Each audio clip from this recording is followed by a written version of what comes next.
Hello everybody, welcome to the sportiest stream. Nice to see you all. Hopefully everybody is doing well here tonight. We've got a long line of action coming to you here live. Four matches! Four matches are going to be here tonight. And it's going to be pretty late. We already have a pretty late start time here with Astral Supernova Prestige Worldwide at 9 p.m. Eastern start time. Again, that's usually pretty late for a four-match night, but again, this night gonna get pretty late. We're gonna then move into a 1v1 between SketchyDesires, Villager 2781 in LOS Champs. We'll move back to Skyward series. I think it's gonna be a pretty interesting match. Again, these matches get really intense as we get to the end of it. Crossbar champion Swordfish Bebop. One team 6-0, one team 5-1. Top of the league action. And then we end with a match from the Future Gaming League where the winner of this will actually move into the playoffs. The loser will be out for the season. So, a lot of action here with all of these teams. But again, is brought to you here live by me, Sporty FC. Oh, hello everybody again. Welcome in. Nice to see you all here. We're going to be starting off with some Skyward series action tonight. Again, we're just getting sorted out, I think. Again, this is a long night. Again, our first match. We take a look at the lineups. It's Astral Supernova Prestige Worldwide. Astral Supernova, I think I've been here the last 2 weeks straight. They have not missed a lot. They have really not missed the stream all that much. Again, one of these teams that have actually been here the most this season is this Supernova side. Again, saw them in their, I think again, I would say, I don't know exactly when, I don't remember exactly when was the most recent time we saw them. I'll have to check.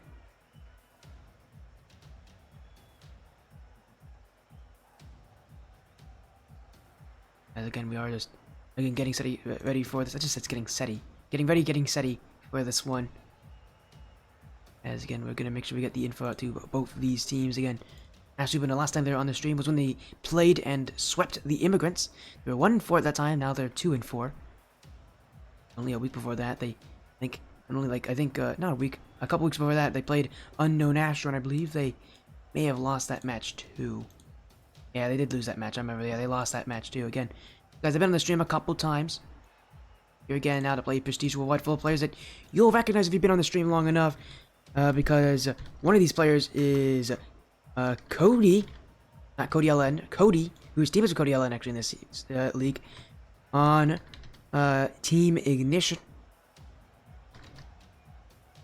The other one is the Freak, who was on Team Ignition with Cody last season for Blackline. He is now on Ignition Academy for this season. In fact, we actually haven't seen Ignition Academy yet, but they're not doing too poorly, I don't believe, in their league.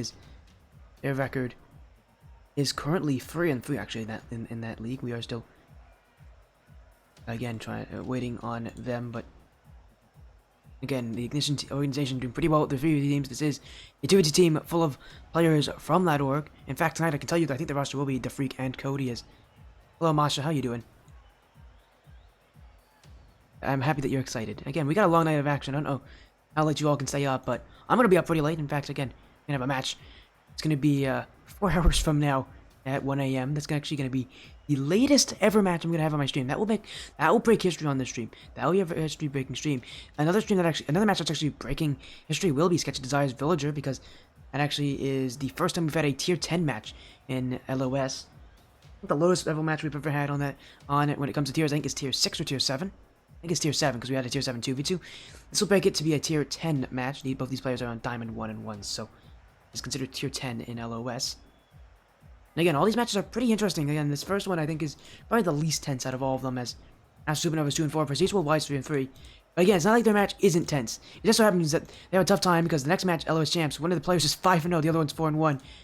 Then after that is a 6-0 team versus a 5-1 team. And then after that is a match that literally decides who goes in the playoffs, who will miss out. So again, unfortunately, when it comes to how tense these matches are, they have a lot of competition. Again, we're going to get into this match very soon. Again, the lineups are here. Astral Supernova Prestige Worldwide. Both these teams have had success. Astral Supernova specifically has had a good amount of success. Again, their field sweep over the Immigrants really shook the table up here, because a lot of people expected that. Even with the Immigrants having a relatively difficult season, they haven't had to do too poorly. Prestige Worldwide have lost their last 2 weeks against New Age Vogues and Bar Down.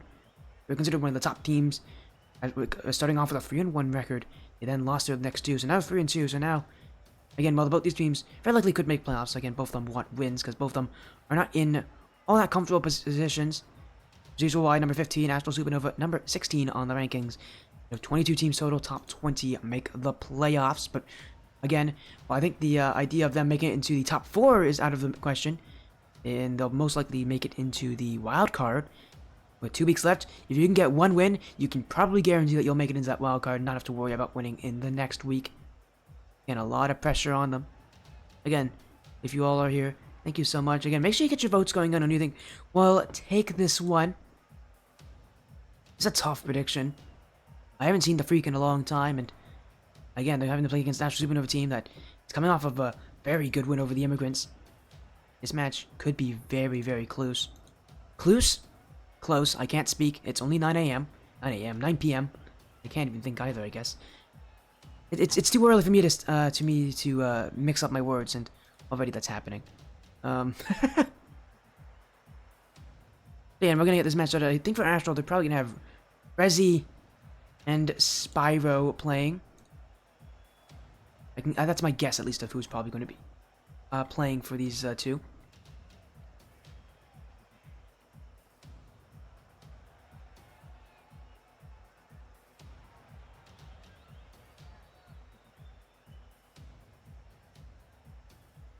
And we are just waiting here for them.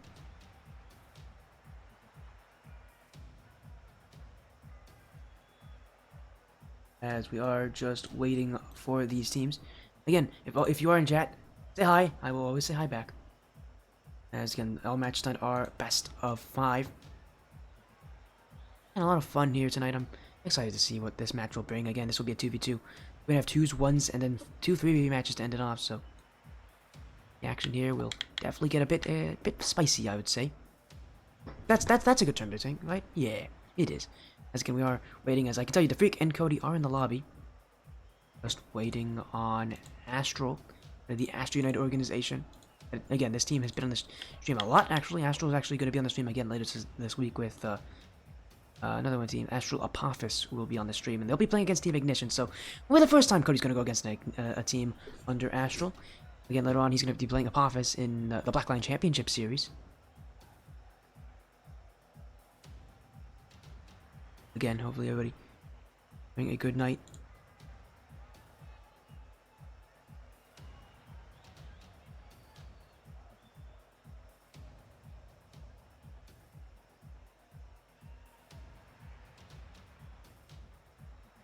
And we're just waiting for any updates from these teams. As soon as they're in the lobby, we'll be getting things started. Again, Astral should be here any moment, but I think they're falling a bit behind. We can wait for them just a few minutes. Again, they have up to 15 minutes past match start time. If you join, they shouldn't be late. Who knows? Again, we're making sure we get everything ready. As up, just got a message from Rizzy. They're in, so again, just give me a quick moment. As again, we're just getting things sorted.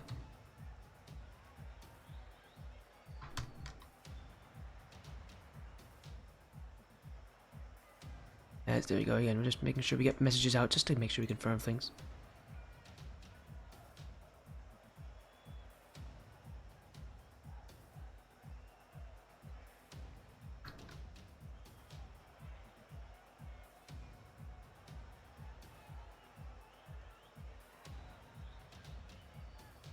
As here we go again. Let's get things going. We can't fall too far behind here as I get the teams in the lobby for this best of 5. Again, vote for you think will win. Astral Supernova been on the stream. They swept last week on this stream. Now this week they play Prestige Worldwide and many players of the Ignition organization. Astral Supernova are 2 and 4. Prestige Worldwide are 3 and 3. This match, all these teams are kind of in the middle of the group, actually near towards the bottom of the group. Wins could definitely get them in a better position for the playoffs. That's what they're both kind of playing for here. They know that top 4 is basically not going to happen for them. But they do know that getting a good seed in the wild card could be helpful. Astral Supernova specifically, it feels like they, again, after that win over the Immigrants, they've been kind of on a roll. Rezi, what an early start. What a great dribble. Not even 30 seconds in. Astral Supernova get the first goal. It comes from Rezi. You gotta appreciate some nice plays. That one definitely is there for that reason. As we actually have, well, I think we actually have, I think we had a song playing there. I think I accidentally have anthems on. I'm gonna have to turn that off. Here's Rezi. He's gonna get a second goal. 1 second. Let me. Oh, I have music on. Let me. Uh-oh. Let me. There we go. We don't get a copyright strike. Let's not get a copyright strike. I can't have that happen. I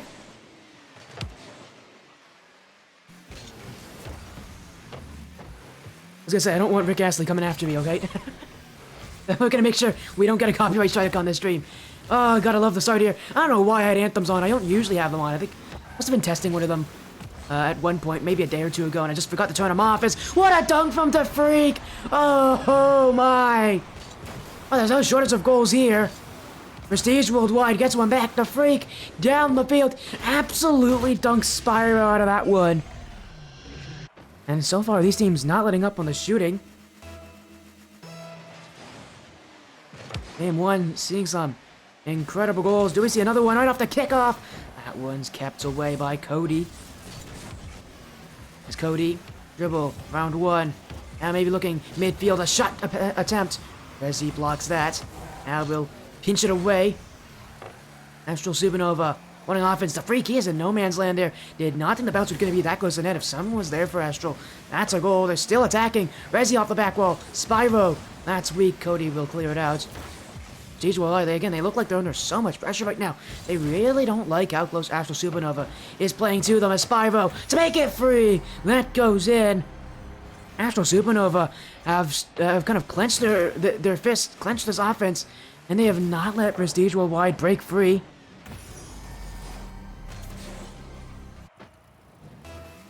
With the scoring this quick,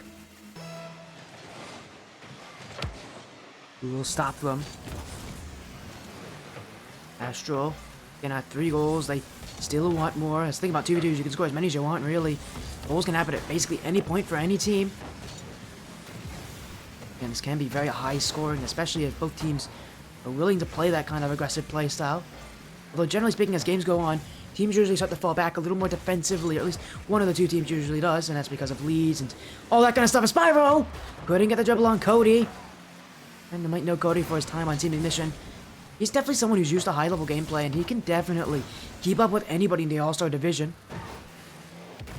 Pretty scary player to watch out for, as, again, being teamed up with the freak who, we haven't seen in a while, but these two have had a lot of history together. They're obviously both on the same organization, and they both were on the same team. As we got a party invite from Masha. Masha, you just typed in chat. You just typed in chat earlier, and now you're inviting me. What kind of a... Masha, Masha's pulling a prank on me here in Game 1 as Astral Supernova still lead by 2. I've sometimes had people send party invites and then... Well, it's because of an accident. Like, they think, oh yeah, he's online. He's definitely wanting to play Rocket League. No, I know Masha did that intentionally. Because she just typed in chat earlier. At the start of the stream, Astral Supernova, make it 4. Well, I'm over here talking about party invites and trolling. Astral Supernova keep on scoring. Spyro, his second goal of the game. Astral Supernova trying to push the envelope here. They're really pushing Prestige Worldwide.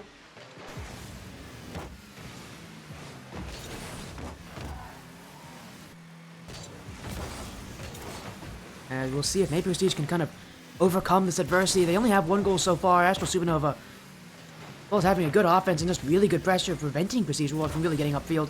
Whenever Prestige does get upfield, Supernova pretty quick to put in some challenges and take it away. I've really seen Prestige World try to really outplay them all that much, except for that, again, that dunk play off that air dribble that is their one and only goal. Other than that, again, Astral Supernova just willing to be in a lot of really tough to-handle positions and putting a lot of pressure on Prestige as Rezi out to the freak. Maybe just a one-on-one chance here. Spyro clears. Cody, that's off the crossbar. And Astral Supernova clear it away. Rezi Still on, he's looking Crossbar. Spyro, infield pass attempt. That one will not go on target. Cody still doesn't read it. Here comes Rezi. Astral Supernova adding another. Extending their lead to 4. Prestige Worldwide, if they don't shut this team down quickly, they're going to be in a very tough series. Because game 1 already looking like Astral Supernova have all the reasons to win.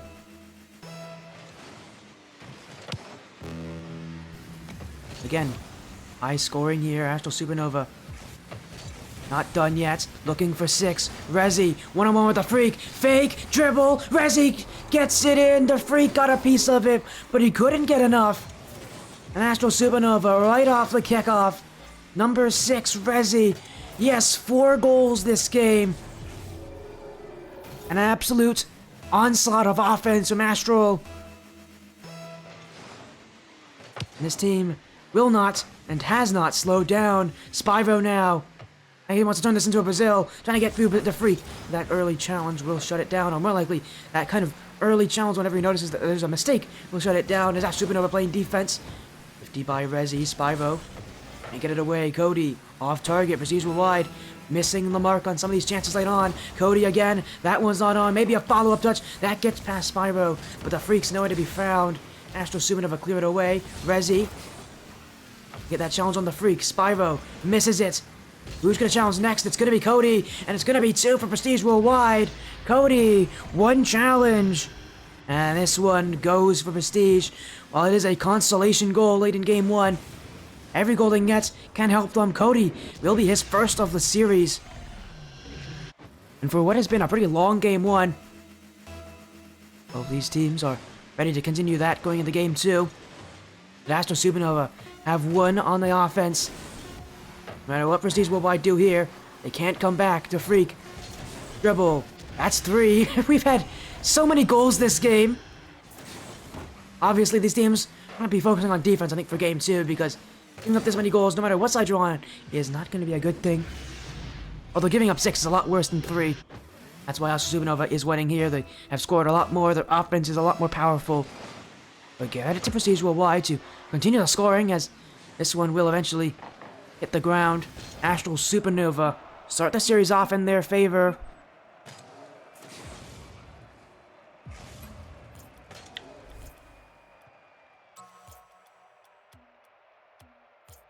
As we'll move into game 2.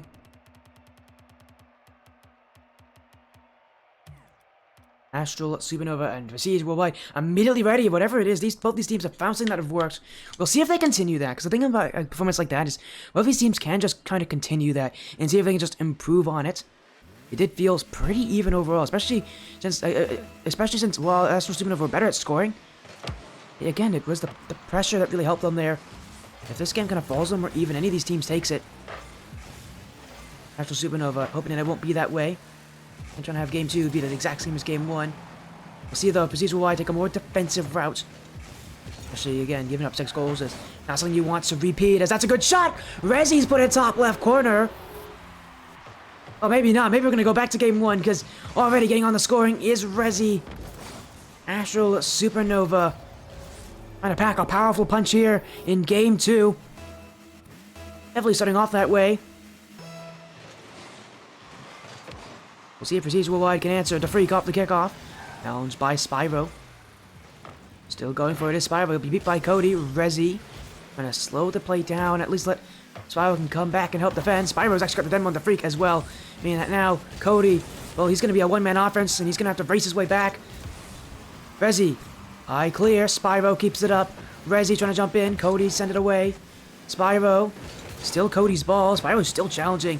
The Freak puts it on. Rezi with the block, and in comes Spyro to clear it out and save the day for Astral. Steve's still on it. Pat Pinch gets through. They did double commit. No follow-up shot will happen. Spyro now has some time. Steve's wide. There's been a couple times on offense where they've sent both players up into plays and then don't really think about who's going to take the shots. And maybe forget that, yeah, there is only 2 players on this team, not 3. They can't have that 3rd player come in from the backfield and shoot.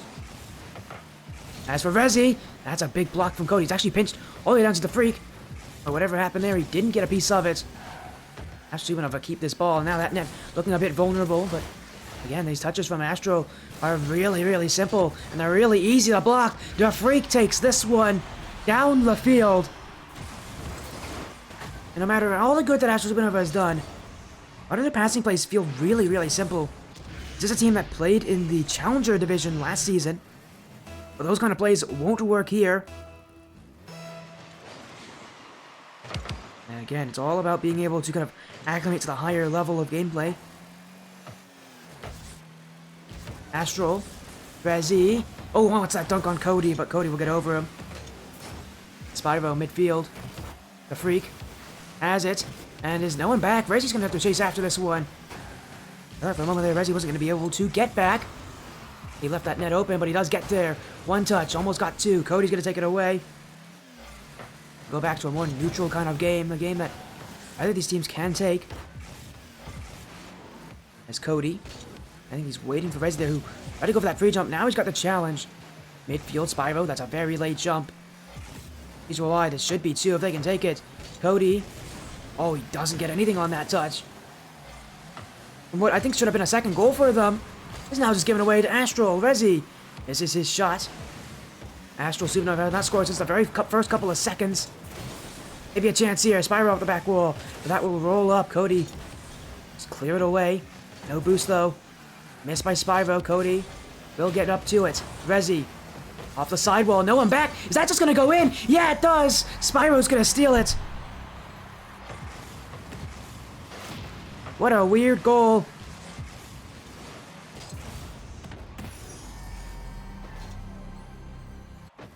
That just works sometimes.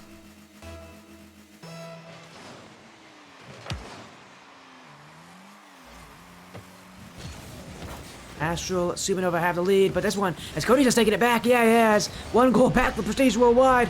Astral Supernova didn't hold their lead for long. Again, a lot of these challenges just feel really slow, especially from Spyro. He's usually been that one to make those kind of challenges. I need to see that confidence from Spyro. Too many times this game he's been beaten on what have been challenges that can be even. And if he just isn't fast on these guys, he's got to rethink his game plan. Because if he keeps getting beat, that's going to keep resulting in goals against him.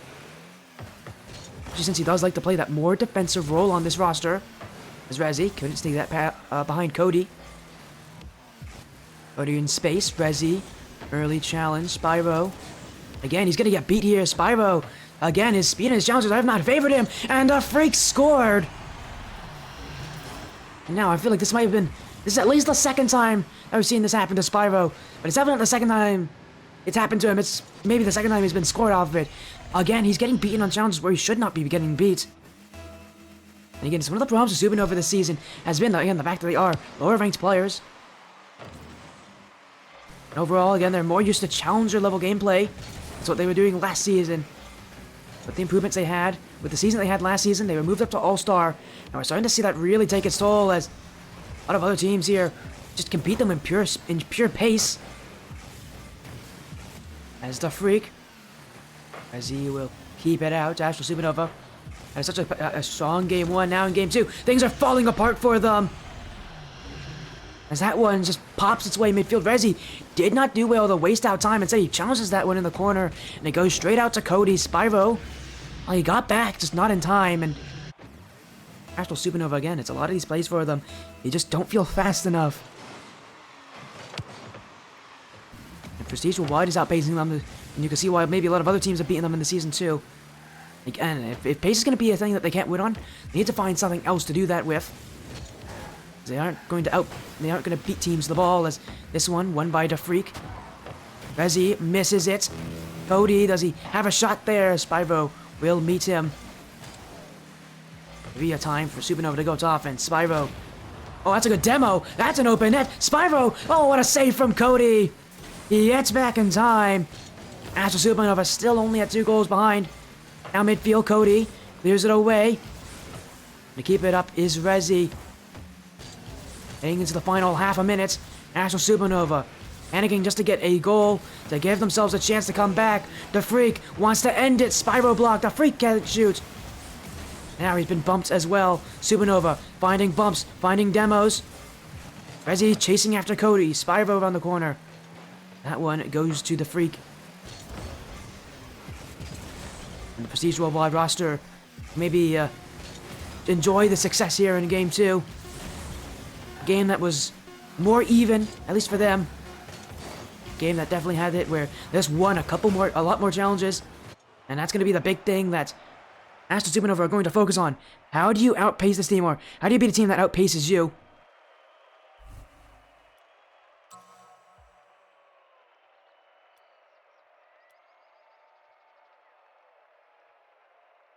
As here we go.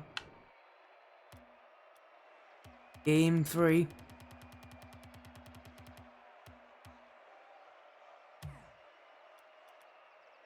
Prestige Worldwide. Getting back into this one, and just like last game, they are very quick. See if can use that quickness again this game, because that is something that they might be able to win very consistently here, is if they use what they know that they can win with. Not going to be easy.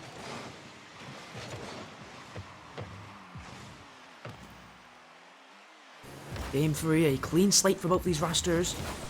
And as we're seeing again, they've taken down some really tough competition. Again, just last week, they beat the Immigrants. A team that I think was at like 3-2 at that point. It feels like a team that's very similar to that in level. They, again, are just finding new ways to get through this team that the Immigrants didn't do. The Immigrants had a lot of issues with their rotations, had a lot of issues with their chemistry. Felt like it was just two really good players on their own. Maybe not a whole team that could work together. Because Prestige Worldwide, they are much more inclined to have to utilize each other. The Freak, oh, he's just an own goal, isn't he? Oh no, the Freak. Oh, that's a situation where he can only blame himself.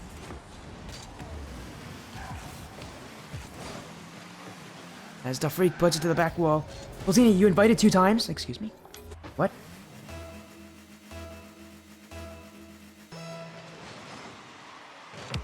What's happening in chat?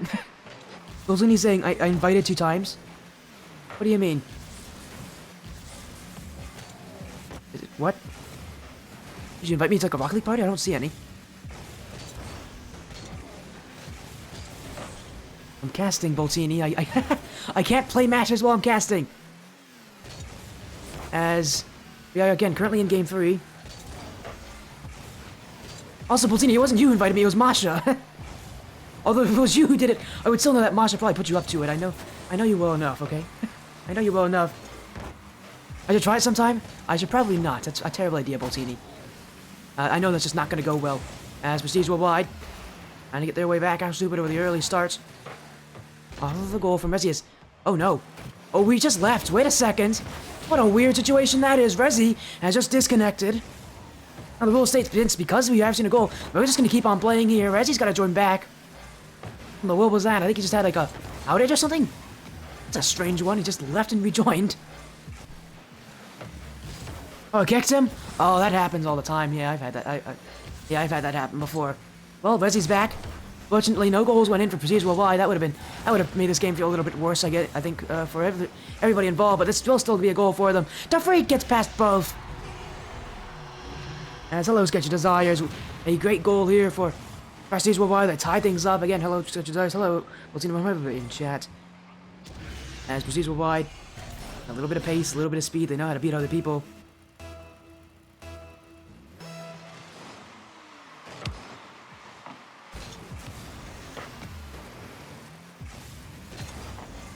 And we'll see if they can do it again to freak off the sidewall. And this one, midfield, is back been a goal for Supernova. No, it is saved away.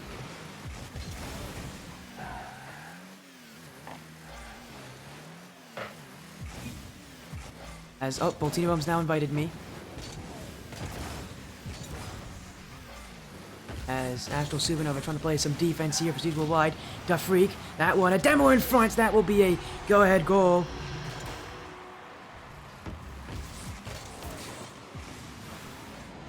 And this one just goes for Prestige. They, again, they're using that pace, and now they're using that physical game to break through. Again, I don't know why. I don't know why both Masha and Boltino are inviting me. They're both teammates, by the way, in 2s and 3s. I don't know why they're inviting me. I do apologize to anybody out there watching that might hurt your experience here. I think it makes it a little funnier, but it is very weird. I don't know why. I don't know why they're doing this to me, but as a demo from Supernova as they tied this thing up. I think they have. Resi has open nets. Spyro will target in. I don't think I was initially on target, but now it is.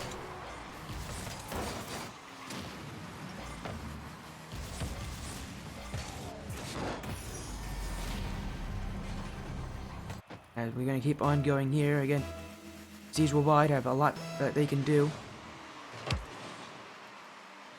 Supernova trying to, again, fight back what was a rough game 2 for them. The Freak, though, at the beat over 1. Spyro's last one back. He'll get the clear. The sidewall. Ooh, what a pinch from Spyro. Cody has somehow read that. And Resi still keeping it alive. Miss from Cody. Spyro wants it. The Freak won't let him. Now he'll clear it away down the field. Astral Supernova getting chased here, but something that they can be used to. They can get used to, as well as Cody off the sidewall. No second touch, and Resi cleared by the Freak. Spyro keeps it up. Cody now off the back wall. Resi has the clear. The Freak trying to get that one on. Click from Resi. Cody bumped. Resi. Ooh, a block from Cody to Freak. Another one where you can just send it downfield. Cody actually initially wanted that, but he'll let the Freak go for that flip reset instead. Miscommunication from Prestige Worldwide, but that doesn't seem to be an error. But that's an error from Resi. Good block anyways. He recovers as Cody had no boost to put on that shot and subsequently couldn't get any power. The Freak now putting one on. Spyro's kept it out. In comes Cody. Open it in front between them both. Resi's got the save. Prestige Worldwide are still searching. But this Astral Supernova defense is very tough to crack. Cody now. That one going to the nets. On. Spyro's got that too. Get clear from Spyro. Looking for Resi. Midfield. Spyro. And one player jumped. Cody waiting. Now he'll challenge. That's midfield. Who's got the jump? The Freak has the clear. Resi. Touch off of Spyro. Cody. No boost. Just sends it away. Astral Supernova, maybe one more chance. Resi. A demo in the backfield by Spyro. Cody doesn't make the touch. Maybe a shot. The Freak's kept it up. Prestige Worldwide can go to offense, but no one hits the ball. Game 3 will go to overtime.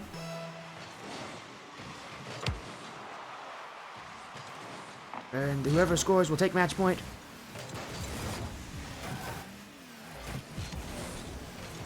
As that one, that open, it is Spyro.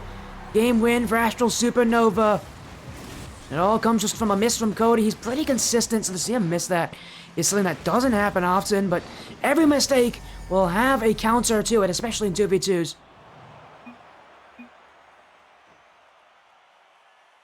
And it is Astral Supernova who want this series.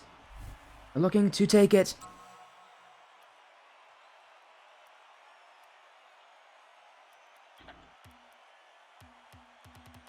Utopia Coliseum is next. Do we see Game 5? That's very likely, actually, in this situation with how close these teams have played.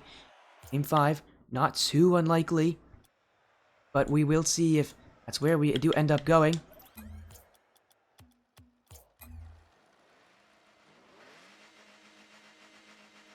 As the pressure mounting, Astral Supernova could try to make this 2 wins in a row in their season. Prestige Worldwide have lost their last 2 weeks, so they want to try to change things around. Prestige Worldwide have to win from here on out if they want this series. Astral Supernova just needed to win 1 more game. If there's anything that will give them a hard time, it will be Prestige. Just a Freak. Dribble. It's a good block from Resi. Cody. Maybe a follow-up. That one. Lightly. Saved by Spyro. He did not look comfortable going for it. Almost, I thought, overshot that one, but he will get it. Really all that matters. Now he's got the beat on Cody. Maybe a second touch. The Freak's cleared. Resi. The chase after this one. No pinch there. Cody waiting for it. Now here's the pinch, but it's going to go backwards for Prestige. Spyro. Maybe a shot. Cody. Pretty simple block there. And so far this game, a little bit of back and forth, but nobody taking any crazy chances. You would think it would be Astral who'd be maybe the more confident team, but you'd be right with that kind of a challenge. It doesn't go on here. Again, a lot of confidence here from Astral. You could probably understand why, but that confidence is going to get the better of them here, because Resi went for bumps, and he just disappeared from the play. And not the right time to do that. That's pretty easy for Cody to go around. When you go for demos, you shouldn't be doing it straight head on like that. Rezi, I think he would... I think in that situation, you just got a bit too confident. But I was going to outplay everybody, and you can't do that if you're going to play in the 2v2. You have to assume that things may not go your way. Usual wide, maybe 1 second. Cody! Oh, Cody with a double tap! Oh! Well, let's make things even better for Prestige Worldwide. Cody! Well, it looked like that was easy for him. And here in Game 4, that will definitely bring the confidence here for Prestige Worldwide. A goal that Cody just, again, made look really simple. Prestige Worldwide, lead by 2. Again, they want Game 5. They want the series to go the distance. I mean, with how close, again, this has been, these teams could definitely do it, but Astral Supernova don't want to go there. Cody clears it. Cody, maybe a third. That's an open net, and it will be on target. Cody scores. Prestige Worldwide at 3. There's a raid coming in from Crouton Dust. Thank you, Crouton Dust, for the raid of 4. How was your stream, Crouton? Hopefully you're having a good time. Again, chat, make sure you go thank Cody. I gave you a shout out, Cody. Again, big guy. Thank you there, big guy. Big guy? That's not right. That sounds wrong, actually.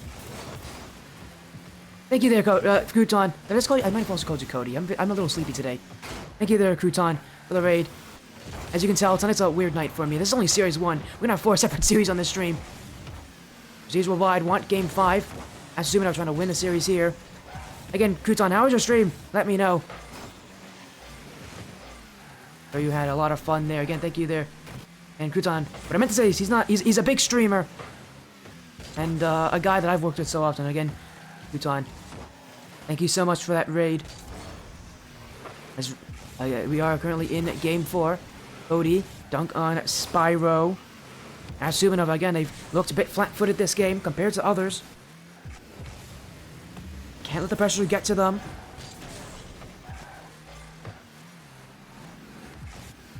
We'll see if they find ways to break through again, but for now, it will be Spyro. I look down for a second and a goal goes in. Astral Supernova. Spyro simply just goes to the flick. Gets past everybody. That went up the crossbar. I think they almost had it, but it almost isn't good enough.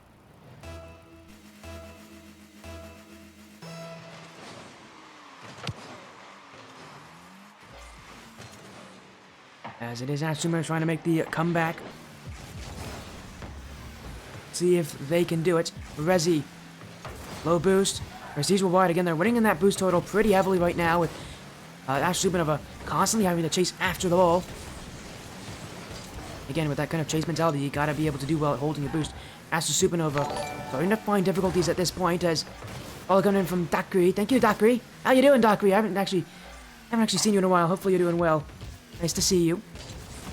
How's it going there on the Team Wappa? How's it going? Haven't heard a lot from y'all recently, but you're doing well. Again, long night of action as Prestige Worldwide make it a 4-1 game. Well, again, hopefully you're doing well. Thank you for the follow. Welcome in. We got a really long night, Dakri, if you want to stick around. Waiting for Lilo to get internet. Yeah, I've heard. Well, if you want to watch it, we actually have a long night of action. We got 4 matches tonight on this stream. It's gonna be, this is our first actually of those 4. As do we have a Rule 1? I think we have a Rule 1. Hey, we got a Rule 1 in the midfield. I think we have Spyro and Cody locked head to head here. Again, thank you very much, Dakri. Thank you for the raid as Astral Supernova. Rezi's got this one. As yeah, gotta give respect to the two players holding the headlock. They both agreed to it. Never had that happen. What a weird night it has been. It feels like a fever dream now. I'm not even joking. This feels like one of those fever dream nights. As a miss there, Cody. Couldn't put it on. Astral Supernova. But a minute left to tie things up. Rezi. It's upfield by Spyro. Rezi still trying to chase after it. Cody last one back. Rezi out to Spyro. That's a quick pass. Spyro couldn't contain it. Prestige Worldwide maybe trying to find 5. Down the field by the Freak. Spyro will save.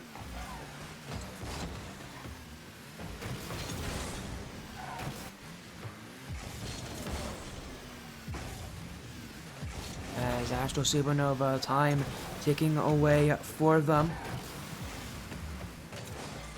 The Freak, around the corner. Spyro sends it upfield. Dunk on Cody. Gonna find chances are Astral Supernova, but G's Worldwide not letting them. Pinch on the field by Rezi. In midfield, Rezi! Blocked by the Freak. Now around the corner, Spyro.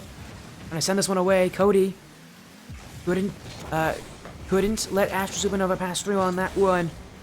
Pressure still there for Prestige. Final 10 seconds, Astral Supernova. It's now or never, but they may not even get the chance. Spyro, beat on one. He's got the dribble. Cody, miss off the bar and down. Wait a second. There's 3 seconds left. There's a chance for Astral Supernova. Spyro, send up a prayer, a Hail Mary, and it falls for him. The miss from Cody. Oh, and a mistake like that could be dangerous for them. And it will hit the ground, it doesn't matter. Prestige Worldwide will force Game 5. Now raid coming out from NJ Outlaw. How you doing, Outlaw? We're going into Game 5 now.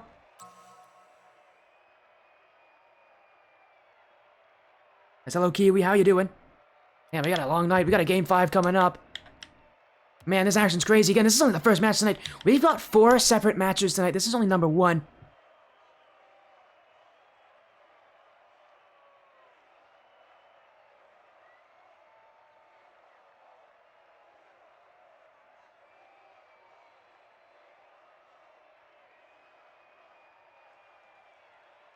Again, thank you, Outlaw. Hopefully your stream was fun. I know you had a Striker Lightning match. How was that?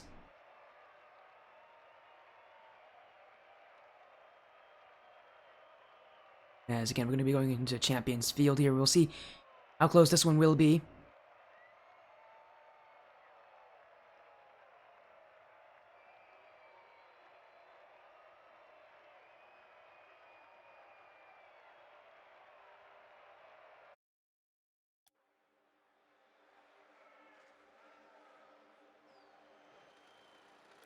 As here we go, Champions Field. Winner of this will take the series. It all comes down to a Game 5. Thank you for asking how I'm doing, Kiwi. I'm doing just fine. Again, it's a long night, though. We've got 4 separate matches. This is only number 1. And if this is number 1, this is supposed to be the least hype match of the group. And our other matches include a lot of undefeated sides.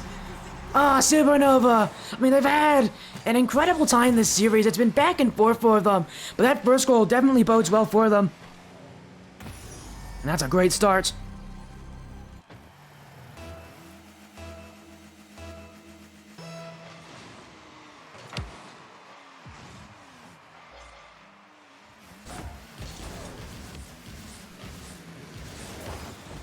We'll see just what happens here.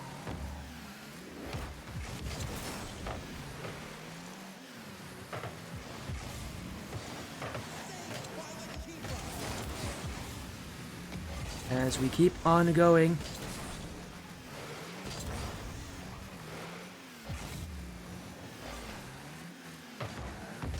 As this one, hello Tommy, hello, Timmy B, how you doing? The Jorts man himself. Watching in Game 5 here is Spyro. Gets that dribble over to Freak.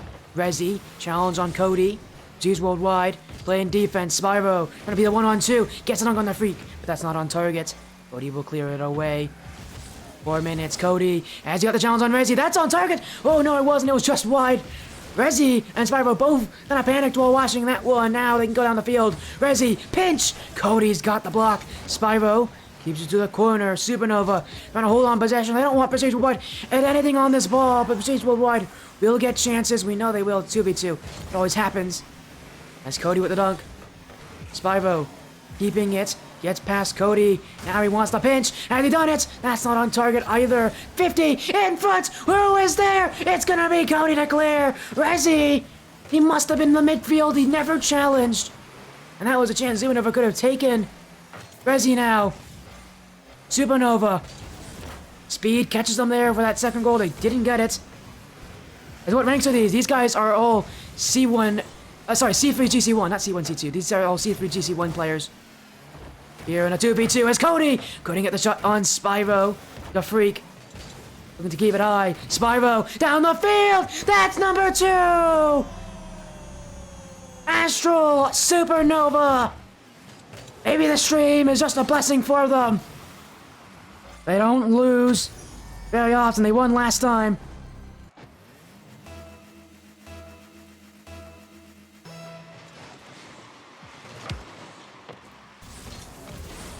Rezi, sent down the field. The freak. Out to Cody.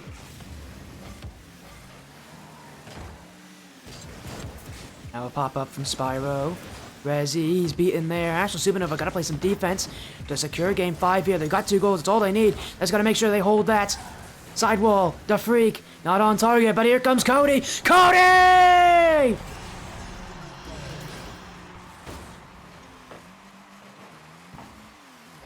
He won't back down! Prestige worldwide, wanting to mount a comeback here. It looks like this would be the time for it. Cody, dribble, bumped away, still looking to fall on top of it. Gets the beat on Spyro, looking for the freak. Rezi will race him to it. These will wide still have it though, and you can see Astral Supernova now playing so far back on defense. They are very worried about this lead. They want to hold it at anything, at all costs possible. Midfield, shot! Oh my, Spyro! His third of the game! Off the pinch, the redirect, everything about it was strange. But Spyro read it the entire length of the way. The freak left stranded. Astral Supernova regain that 2-goal lead. The scoring doesn't end. Rezi wants to follow up. The freak off his own back wall. Cody's jumping. Spyro won't get the beat on him.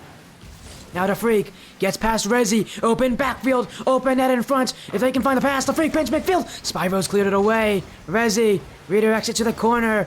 This is Supernova's offense. But he does not challenge aggressively. Instead, Spyro waits for it. Now here comes Rezi. Spyro falling too. Flick! He's got near post. And Cody doesn't have that net covered after all. Astral Supernova continuing the goal-scoring streak. It's Rezi now. With his first of the game, Cody was caught in a bad position. He didn't think that would be left there for Astral Supernova. But he will now be sorely mistaken.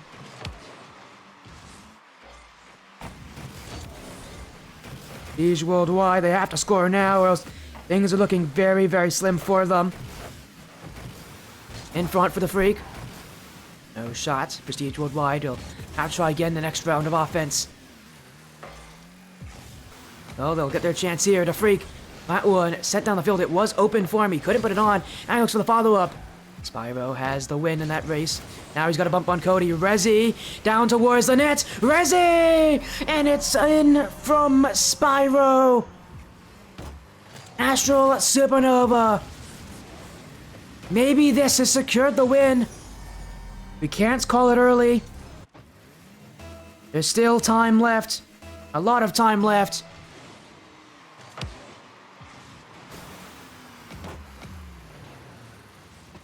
Off the back wall.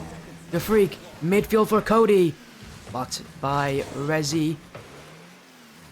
Still trying to be kept up. His prestige. Cody jumping in. Spyro has him beat. Spyro.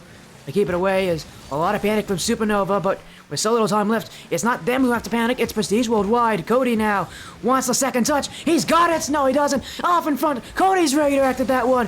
That was on target from the freak.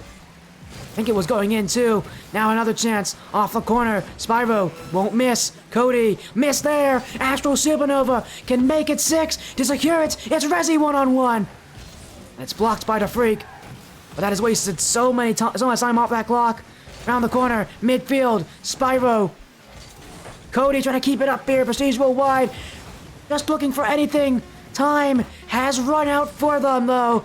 Game 5 is for Astral. Game 5 is Astral. They take the series. They advance their back to 3 and 4. Man, this series, a huge resurgence from Astral nearing the end of their regular season. That's now 2 weeks in a row. They've taken on opponents who have been rated higher than them. They're definitely allowing a lot of teams to really notice just how quickly they've recovered this season. It started off so poorly for them. They have to be happy with that.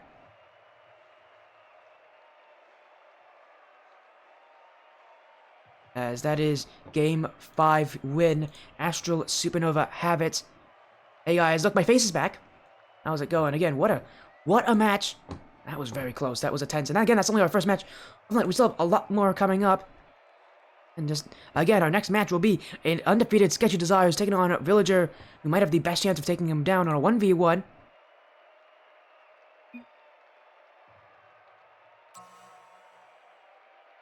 Of course, again, the night of action will continue there. Again, our match after it will be an undefeated team taking on a team that has only suffered one loss.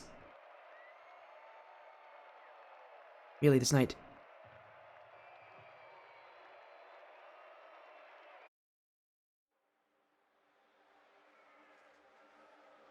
As again, what a series.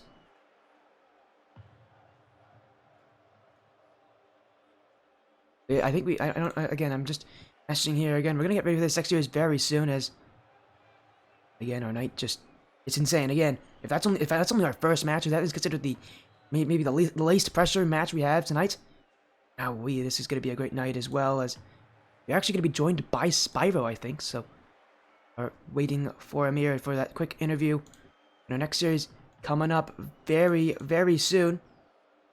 We SketchyDesires and Villager 2781. Of course, before then, we'll talk with Spyro, who's now joining us. Welcome in, Spyro. Congratulations on your win. Hello. How are you feeling? I feel pretty good. That was a great series. Yeah, and of course, and also joining us here is Rezi. Rezi, you gotta tell us again, last week you guys took down the immigrants. Nobody thought it was going to happen. They were a really high-rated team. This week, very similar thing. Another high-rated team in Prestige Worldwide.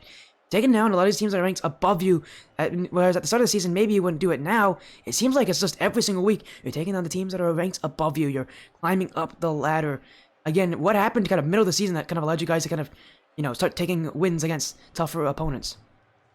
Well, we mentioned him last time, but our coach Stonedy, he's really kind of whipped us into shape. We've been doing a lot of reviews and talking with him, and he's really pointed us in the right direction. Stonedy, yeah, for sure. Oh, someone's got a message. Someone messaging them. Someone's got a lot of fans. He's got a lot of fans, yeah. Yeah, we had the same idea. Well, again, what a win! You guys take it in Game 5. That must have been tense though, because every time you lost, it felt like Prestige World just kind of punched you in the gut. They really took control, and you guys then had to do it right back. Again, this series was so back and forth. There's so many times you guys must have thought you're down and out, but you never were. Spyro, is there anything you can tell us kind of about the mentality that this team holds? Really, just like we have a pretty tough mentality. If we're down by a lot, like sometimes we kind of start to shut down, but we can normally pull ourselves out of it. And we always try to get like one quick goal, even if we're down like 7-0 or whatever. We'll try to get that quick goal to kind of move into the next game.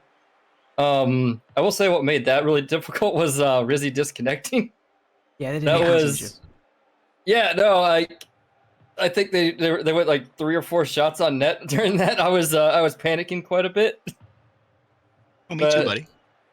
Yeah, held it together, so that was good. We kind of between every game we talk about like what we need to try to do. We learn how they play and how we needed to beat how do we need to beat them.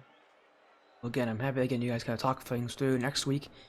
Well, we can talk about next week here. Again, your last week of the regular season against Define Jenkins of the Team Define organization. This team, I believe they've been doing really well. Yeah, they are. They're currently 5-1, playing against New Age Rogues this week. Another tough opponent. So, again, a really tough team. But again, you guys have done it before. Rezi, tell me about next week. Tell me about kind of what you guys are thinking about going up against one of the top teams here. You guys have kind of proven yourself against some of these other teams that are maybe more middle of the pack. This is going to be a real challenge for you all.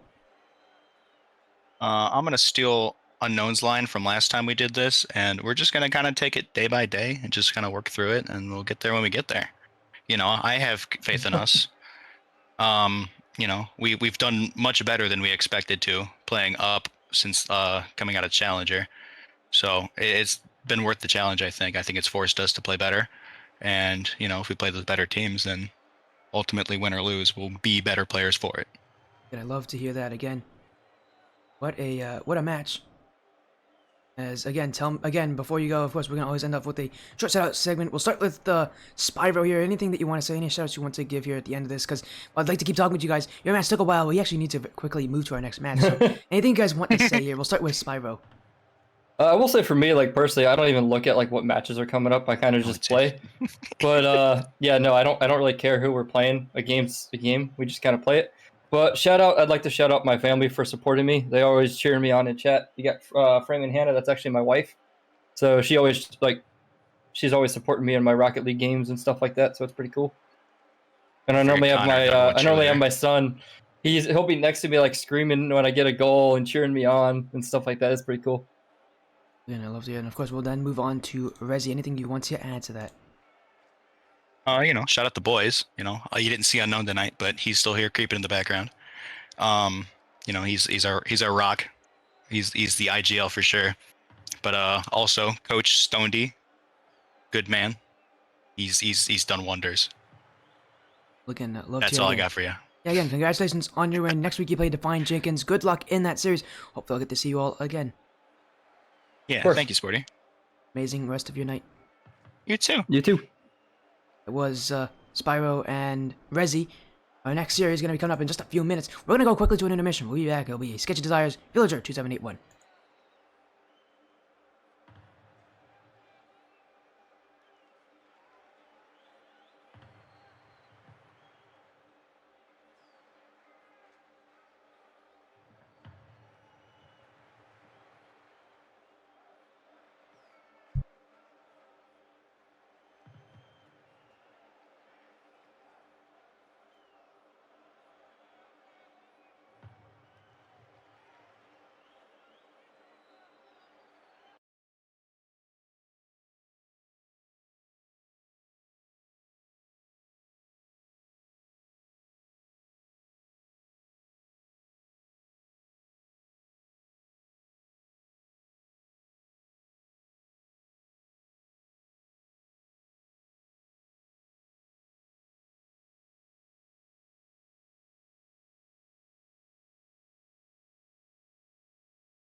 Thank you for the follow, Skyline Evo.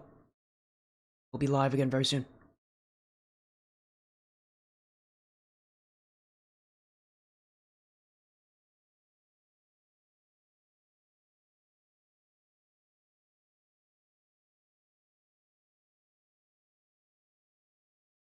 Thank you as well, Ruben, for the follow. Welcome to Sporty Stream. Once again, we'll be live in just a few seconds. Give me a little bit.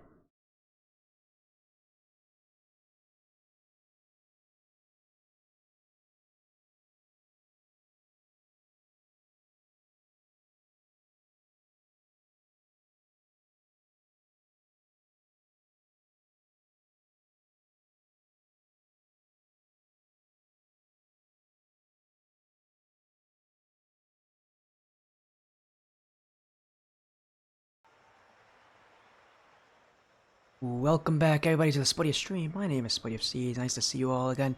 We just saw an incredible Game 5 between Astral Supernova Prestige Worldwide, Astral Supernova with their second win in a row on this stream.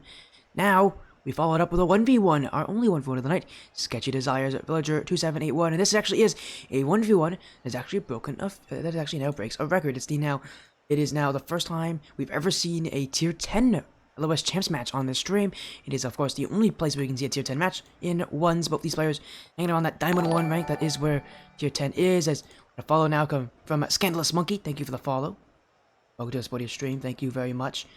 Again, we are just getting things sorted out here. We'll take a look at the lineups. Obviously, not much to see as, well, 1v1 players, but here you go. Again, we have seen Villager a couple times, actually. We've actually seen him play ones before. Last time we saw him, though, was obviously when he was on PMR Cielo Azul, when I think they lost to Happy Little Plats. Yeah, it was when they lost to Happy Little Plats, of course. And then before that, again, the last time we saw from him before that was in a 1v1 when he played Scarecrow, Radiant's Live as Scarecrow. Back when Live won the whole thing. Obviously, this was a show match, though, and I believe he lost that one. I think it was the best of 7. I think he lost 4-1. It was a very close match, though. I can tell you that. He's a very talented 1v1 player. He also played Scarecrow, and Scarecrow's pretty good. Yeah. We got another match coming up. That is right there, Kiwi. Another match. Again, we've got a ton of more matches coming up as making sure that we get things set up here. Again, I can tell you, Villager, pretty solid player. SketchyDesires. I don't remember if I've seen him before. I think I have seen him before. I think last time he was on a match on my stream was when he was on Evolve. I could be wrong. Let me search up.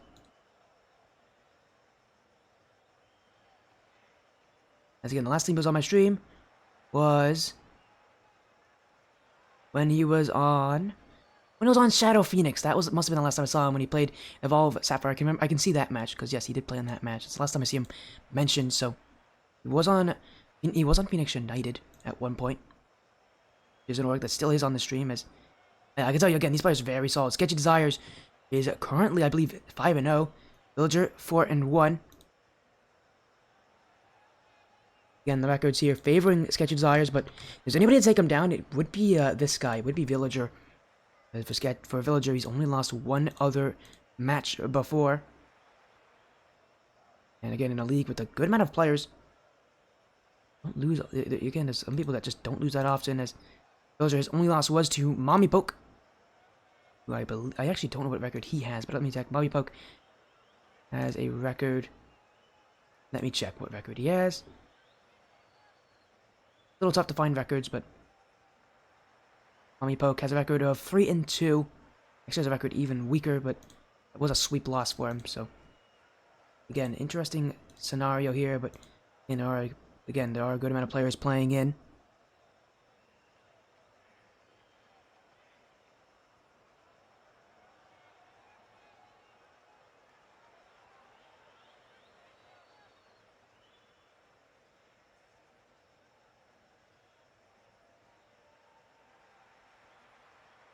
As again, we are going to get things sorted out very soon here. We have that prediction poll live. It's SketchyDesires, Villager 2781. And Villager is actually a person who does appear on the stream pretty often. SketchyDesires, again, I think the last time we saw him was when he was on Shadow Phoenix for Phoenix United. So again, as soon as these guys jump in, we're actually going to get this match started. We will get it started early if we can, because it is a 1v1. 1v1s can take a while.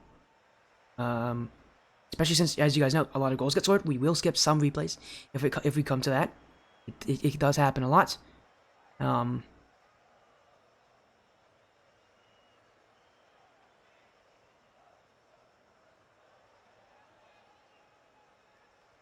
As again, we are just trying to get them involved here. As again, thank you all so much for joining me. As what's happening, we'll take a look at our schedule again. After this, we're going to be having Crossbar champions. They are also undefeated, taking on Swordfish, Bebop, and then we'll end with version 2 Ozymandias. Two teams that have only one more chance to make it in the playoffs, and that is if they beat each other. Again, these last 3 matches are actually quite intense in terms of what's on the line. There's a lot of really good teams. Again, all the matches tonight have been pretty good. Again, if Astral Supernova Prestige Worldwide goes to Game 5, we'll see how long this series takes. And just trying to get things sorted out here. We do have Villager in the lobby. And it is Villager 2781. And we are just waiting on Sketchy Desires.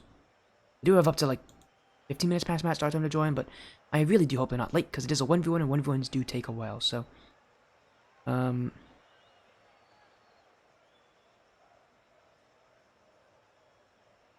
As again, we will get things hopefully running soon here. Again, reminder, this is going to be our second of 4 matches tonight. This is going to be the one that we might start with. This might be I think this will be the only one we'll skip replays, because on 2s and 3s, you generally don't have to. They generally take up to 45 minutes. They don't usually take much longer. 1s can take longer, and we can't have it take too long. We'll see again how many goals are scored about every single game, and we'll see if we have to skip replays because of it. Some matches we have had to. Some matches we haven't had to in 1v1s. Sometimes 1v1s can be pretty quick, actually, and they can... because it depends how these players play. They are Diamond 1s, so generally speaking, there's not going to be too many goals, but usually no matter what rank you're at, there's going to be a lot of goals in a 1v1. And SketchyDesires is in, so again, we're going to get this match started early here, because we can have as much time as we can to get this 1v1 started. We will. Don't worry. Prediction poll will be live throughout this first game, so not a huge issue. We are going to get ourselves into the lobby for this 1v1 best of 5.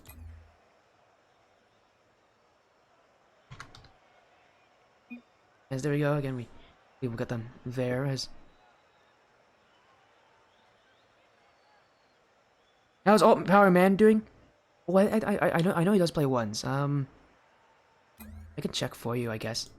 These guys actually aren't joining immediately. They said they don't want to, so we'll wait on them. They'll look for you, Alt Power. Alt Power Man Pro is currently 3 and 2, and he is not in Div 10, I don't believe. Yeah, he's in Tier 9.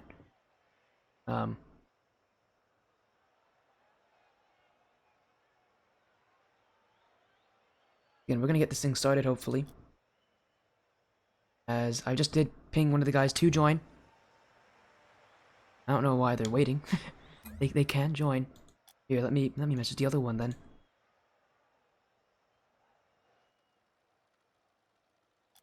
As there they are, they're in the lobby now. We do have them in, so we're gonna get this best of 5 going. Sorry about that, it took them a while. I had to actually message them specifically with the direct message, but they are both in. SketchyDesires on the blue, Villager on the orange in this 1v1, our first 1v1 ever for LOS champs, and our first time we've ever seen tier 10 on LOS, so we are making some history on this stream as Villager, early start in with that one. All the took was one bit of an overcommit there from SketchyDesires. Villager fights right back. Well, one of this series comes from Villager, and again, I have a sense with how strong these players are in 1s, they're probably going to be scoring a lot. Again, we'll see if there's any replays we skip. We won't be skipping any of the nice goals, but we might skip some of these goals like this. This Villager trying to make the upsets, although we wouldn't be much of that upset if he does it. He's only lost once. Whereas SketchyDesires, he's the only player in tier 10 I think that is undefeated, but trying to hold that one himself at a 5-0 record. As Villager trying to get the dribble, SketchyDesires does block him. And he'll get the pinch away. LOS Champs, again, if you guys remember, it is run by Cookie, who used to run the Indie Gaming League. Hosted a 1v1 circuit, very similar to this one. They'd include Villager, again, he was in that 1v1 circuit against Radiant Slider, Scarecrow, who did win right before his retirement, so... Again, he does have history on the stream, as now he's got the dribble. That's a second goal for Villager. Didn't take him but too long to find his footing. Villager with his second goal of the series.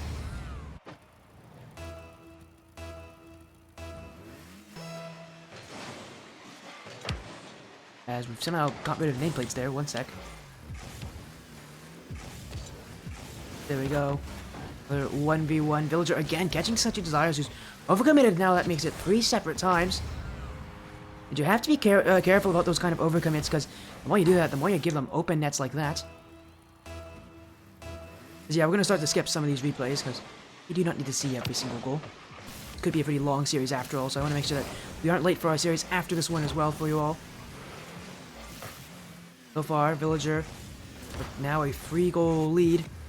SketchyDesires is going to have to find ways to kind of come back here against him, because Villager trying to run away with this one. That's a 4th goal for Villager.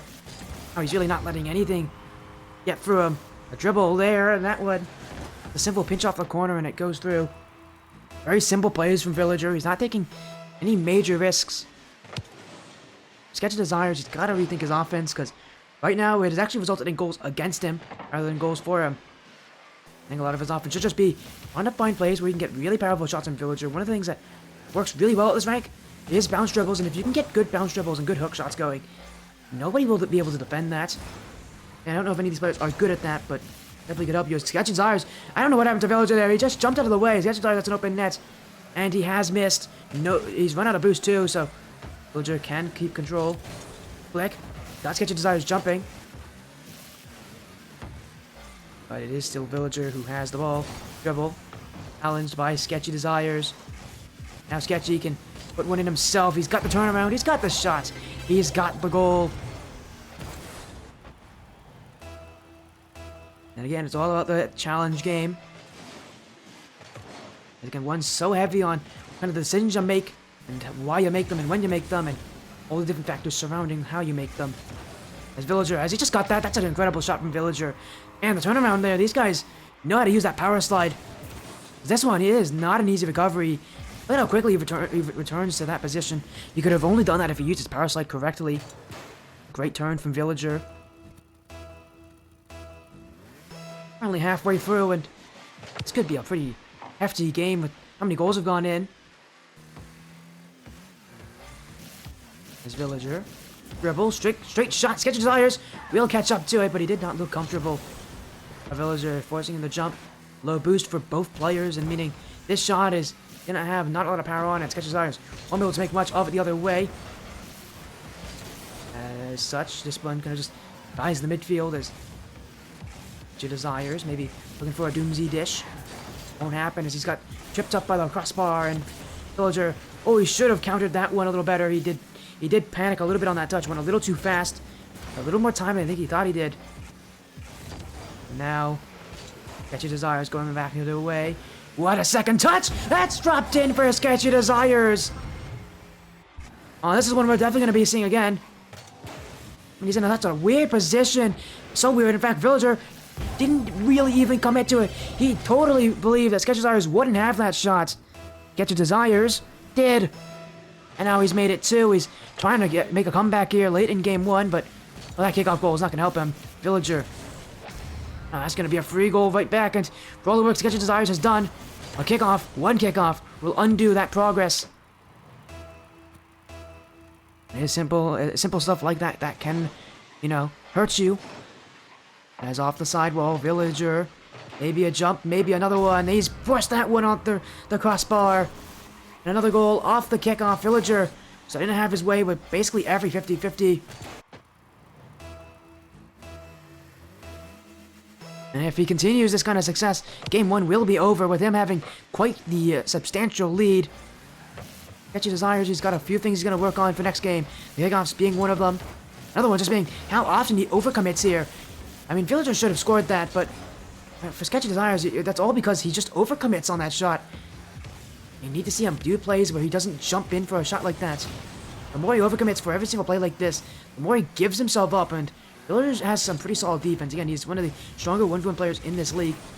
You can't overcommit like that. His defense will counter, and he'll find goals for it as Sketchy, low boost, that shot will go wide, and now Villager with a little bit of space and a ball at his fingertips. Dribble. Yet the SketchyDesires jumped at that. Villager, I think he notices, and now gonna make it 8 in front. No shot. The SketchyDesires will block him.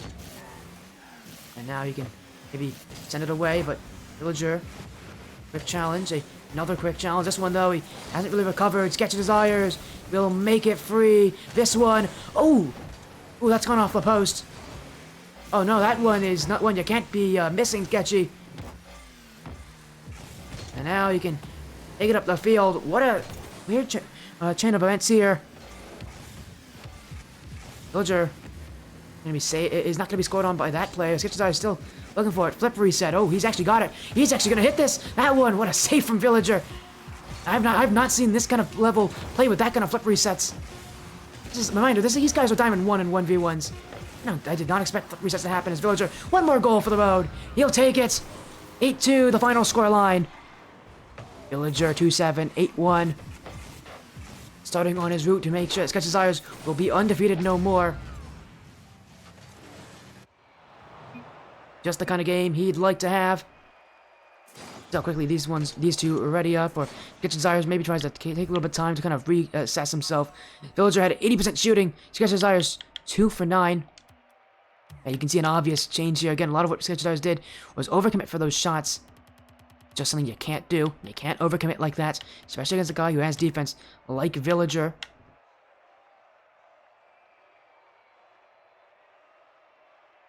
Again, this is tier 10 1v1s. We'll see just how well these guys can keep up with each other in the next game.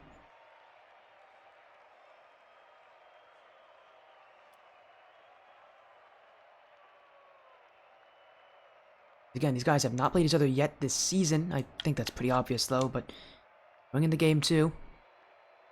A new setting, Forbidden Temple. And SketchyDesires, he's going to have to find a way to come back, because that game was not one he will be happy with, as he did have a lot more ball touches, actually 24 more ball touches. He had a substantial, he said substantially more ball touches, but Villager did so well. Again, a lot of what he did was just counterattacking SketchyDesires' offense. He might be able to just do that again. A lot of players do struggle to change their kind of playstyle around when in a 1v1. We'll see if... We'll have to see if SketchyDesires can do that, because Villager can just do that playstyle again. He's now going to put a quick one on. That's gone wide. SketchyDesires almost own goal. That shot was not on target. It was close. It was going to hit off the post, but you can see why you wouldn't want to take any risks on that. Now he can recover. He's got some pace, and he's actually got the turn here, but he's run out of speed. Villager, another attempt. That one not on target. SketchyDesires wants that pinch, and he's got the shot. Villagers ran out of boost. These players need to conserve their boost a little better. And SketchyDesires gets that flicks. Villager, a foolish ball to jump at when the best he's going to get there is a 50-50. The worst he'll get is missing it completely. And as you see there, it was the worst option that happened. And again, you gotta make good decisions. 1v1 really is all about your decision making.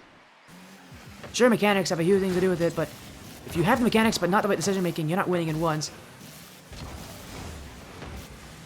And simply just knowing when to go is a huge part of it, as that's a miss from Villager. SketchyDesires. Oh, he had time there. I don't know why he hit it to the corner like that. Could have just shot these players. Yeah, they feel the need to play fast. Has that gone in? No, it hasn't. Villager has cleared it. Now he's, again, playing really fast here. Players maybe trying to play a little too fast, I think, for their own good. I want to see someone kind of slow the game down. Instead of trying to go for every single touch so quickly.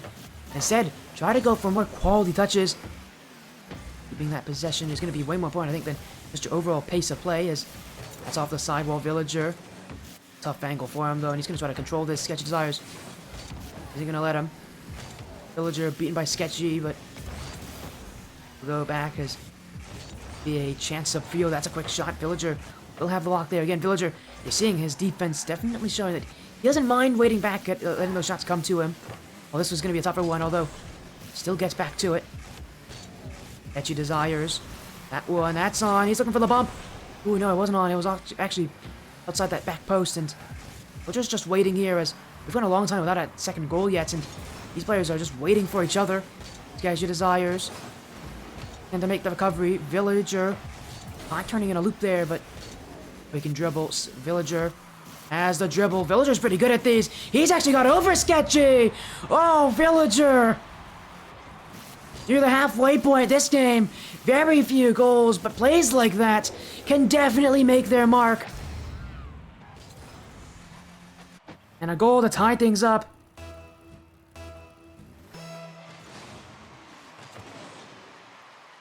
Villager is just taking off the kickoff. Oh, he's missed that one. Wide left. Almost the lead. Now SketchyDesires. Boost advantage. Maybe looking. Flicking. Getting past Villager's challenge. It goes right back for SketchyDesires. Has the dribble. Has the beat. And he has the goal to substantiate that. Oh, that's a miss at the kickoff. Not on target, but SketchyDesires nearly gave that one away. Villager. That's a strong first touch. He's going to try to get a second one on this. That's going to go on target. He's used all his boost just to get those two touches, though. SketchyDesires trying to go back the other way. Villager having to wait. This one, he's missed. That's gone off the post and in. Villager, yeah, on offense. Well, those 2 touches were nice. You gotta make a little bit more than that. SketchyDesires just unintentionally just faked out Villager on that play. Ball just bounces in for him.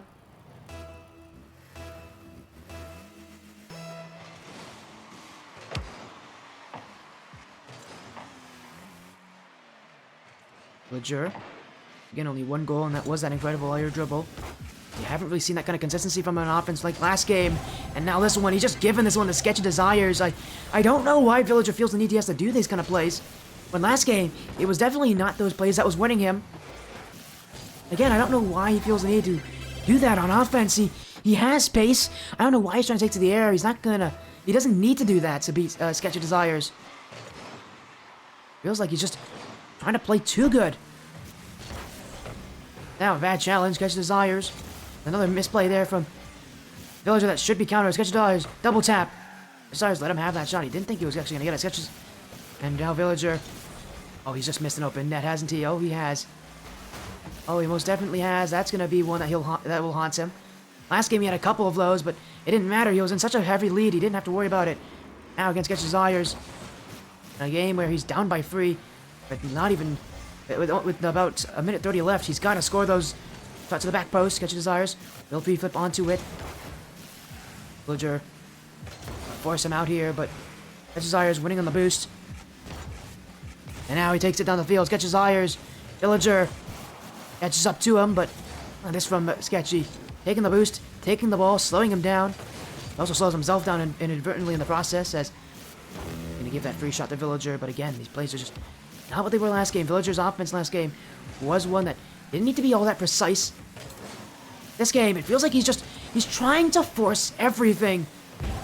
That's not what he did last game. Last game, he made SketchyDesires force those plays. This game, he's doing everything opposite. And I don't know why he feels the need he has to do that, because it's not working. SketchyDesires is the more quality player, and if Villager starts forcing some of these challenges, SketchyDesires will read them.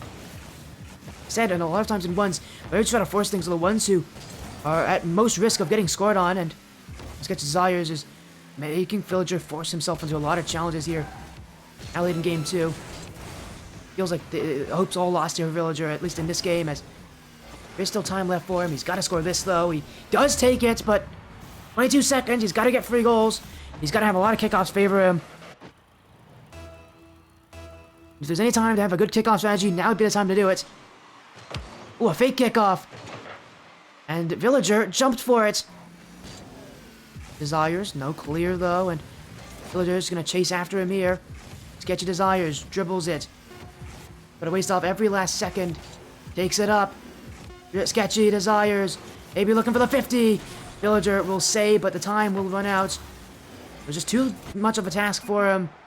The end of game 2. SketchyDesires ties it up at 1-1 each in the series. Again, this game, a huge opposite of last game.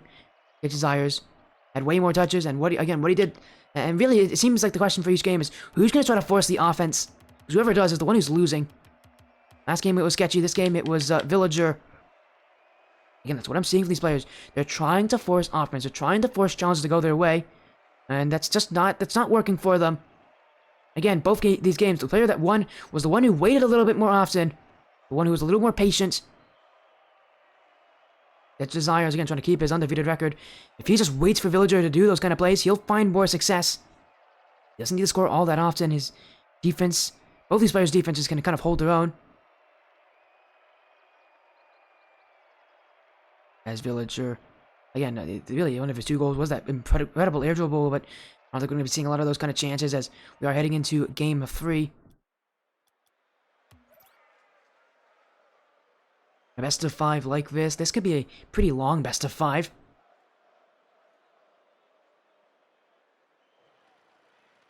So here we go, we're getting back into it.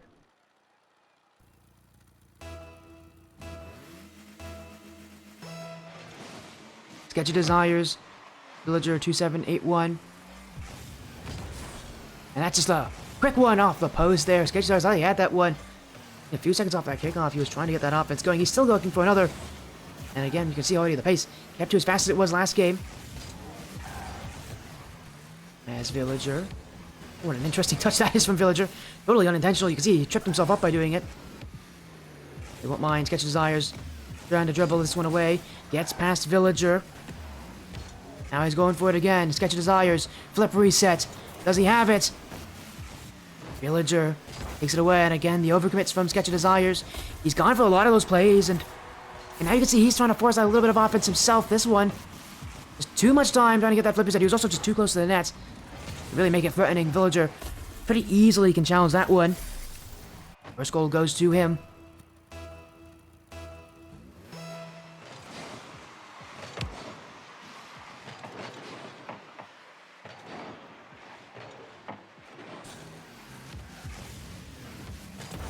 As we keep on going, this 1v1. I'm sure that won't be the only goal this game. I mean, last game it did take a while though before we got to see a lot of goals go in. Usually, again, the start of these games, two kind of posture around, trying to figure out each other.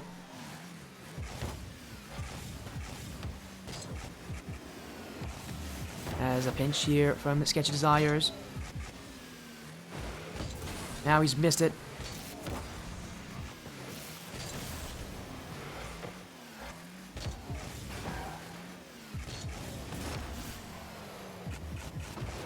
As, again, the scoring still kept low, again, just like last game. That one's open for SketchyDesires. Does take it. Villager.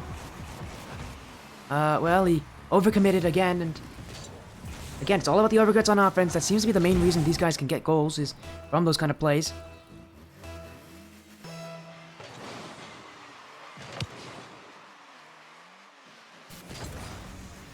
And as for the offenses from these players, well, again, we'll see how they do as Villager, dribble, trying to get that touch. He's gotten beaten by SketchyDesires, and now he's run out of boost. SketchyDesires, is that number 2 off a play like that? It is. Villager went for another kind of play like that, and, well, I mean, people say it's, people say that, well, insanity is doing the same thing over and over again, expecting the same results, and I think Villager's now met that definition pretty well here.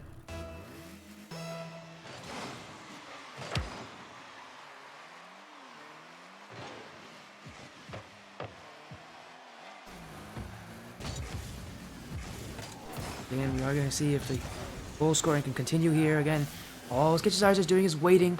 He's waiting for Villager to overcommit. As that one missed there. Desires is trying to keep up with him.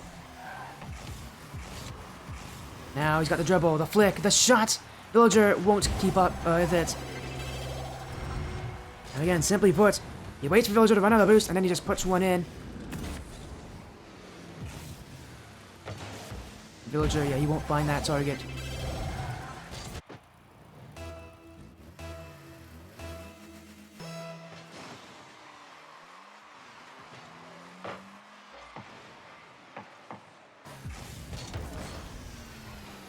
Down the field, Villager keeping it away. Up goes SketchyDesires.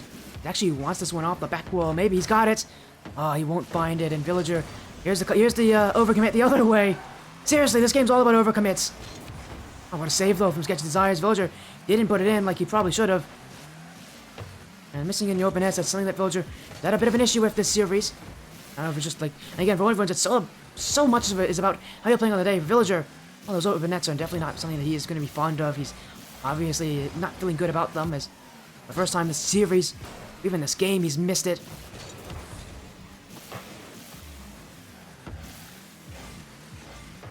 SketchyDesires around the corner. Villager trying for it.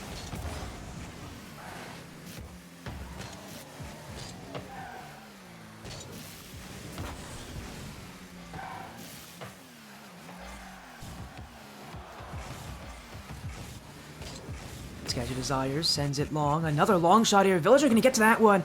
Ooh, he just barely does.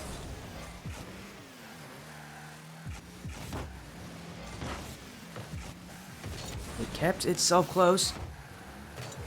SketchyDesires. Oh, he's missed this one. Villager. Desires. On the corner. Pop up by Sketchy. Villager. Desire is going to take it back on this one. We'll get the clear away.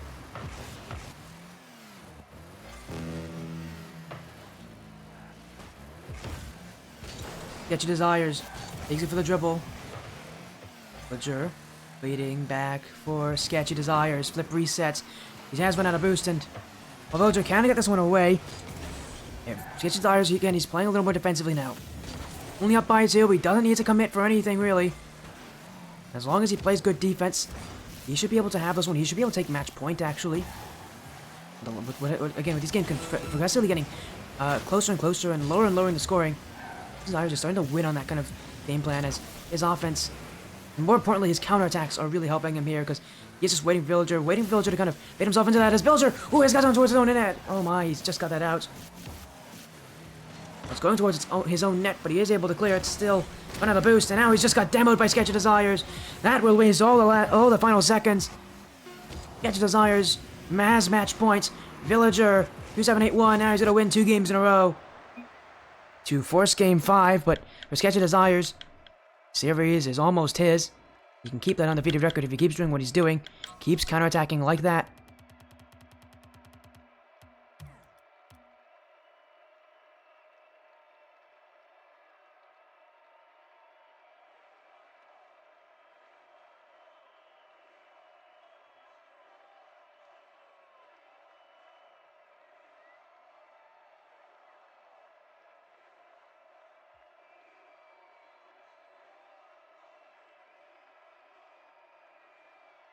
And we are just waiting for SketchyDesires ready up again. Going into game 4, he could win the series here. Again, an undefeated player who wants to keep that record the way he is. He is definitely en route to do it. But Villager 2781, if he can get the momentum back on his side, if he can get a couple more goals for him, this series will completely change.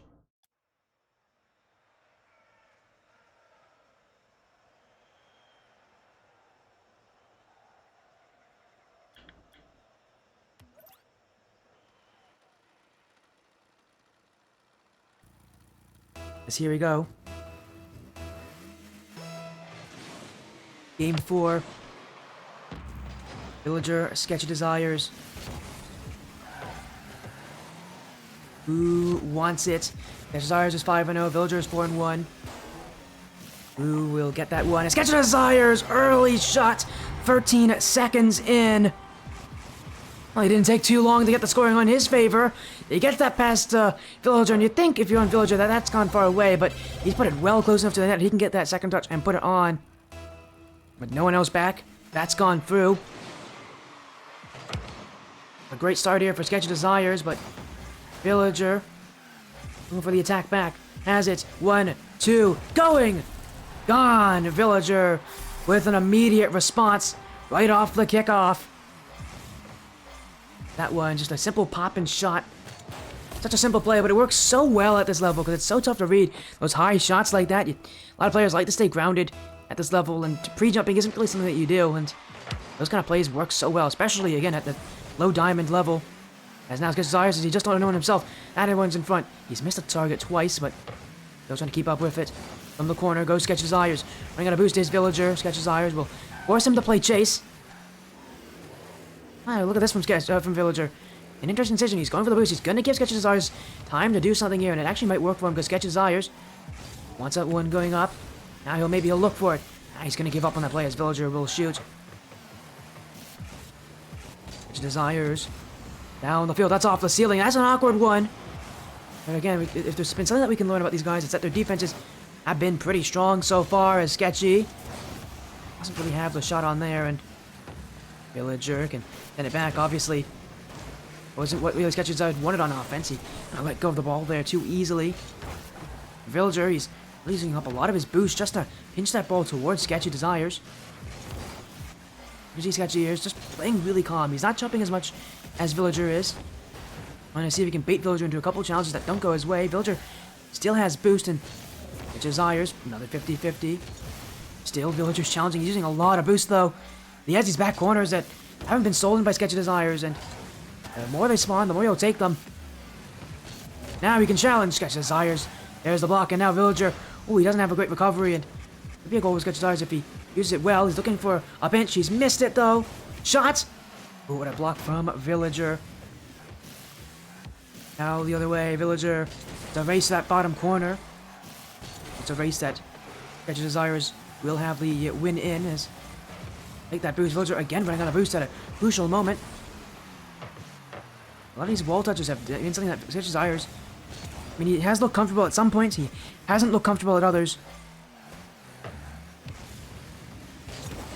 At this point, I really don't know who has what it takes. He's got the dribble. He's gonna get the shot. Miss. Oh, and Villager's missed too. Oh, I think Villager just slipped on a banana peel or something. Seriously, the backflip there. He totally got baited into thinking SketchyDesires had that shot, and he just well, he backflipped in panic. Couldn't stop his momentum though, and that will go behind him. SketchyDesires with the lead. He's gonna wait on kickoff. Villager on target. Desires. The fake will work in getting that save, but he is still gonna give it the ball. Villager's missed. Desires a good time to challenge if he wants to. Almost going against him.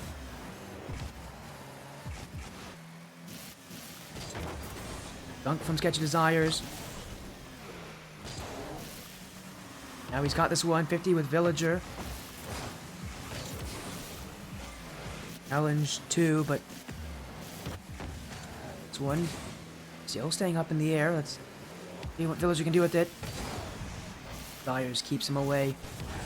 And now he's looking for offense. SketchyDesires off the corner. Maybe shots. That one, a dunk actually. It stays wide. Villager got enough on it. Now he's looking for a quick one. Is that a great play? Is that on target or what? It was. An incredible shot from Villager. SketchyDesires though gets to it, and now Villager's caught overcommitting. He does have the half flip to get back, and scary situation for Villager, but keep going as now challenge in the air by SketchyDesires. Villager open backfield, has the boost, has the resources, looking for the target. SketchyDesires tries to clear it away off the corner. This game is extremely close again. The defense is putting in a lot of heavy lifting, but the offense is trying to find goals. SketchyDesires wants the Doomsday, trying to drop on it. Villager's missed too. SketchyDesires rolling towards the net. Villager's backflipped into it, but he can't take it out. SketchyDesires somehow, some way gets that one to go in. He just keeps on fighting for it, and Villager, try as he might, that second attempt won't work.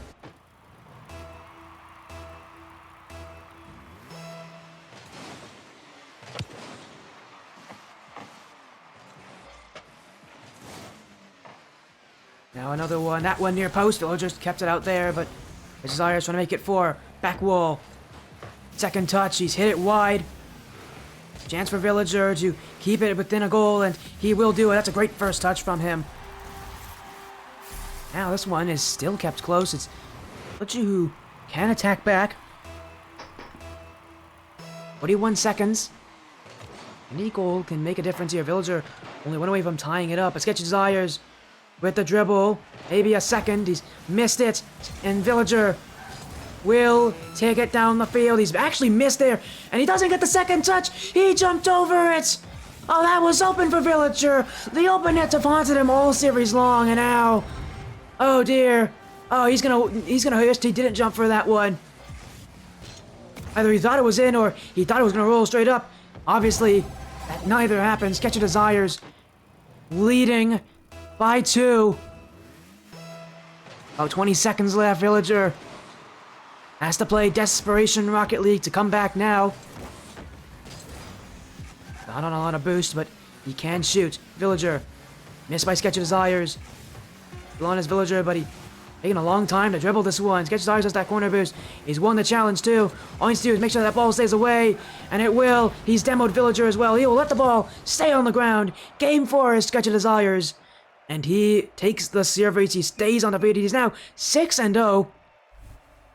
Villager 2781. He's not had a good record of 1v1s on the stream. I think this is his second loss ever on the stream, and I think he's only played twice. So again, his record of 1v1s on the stream have not been great. Unfortunately, that bad record continues as SketchyDesires does take this one.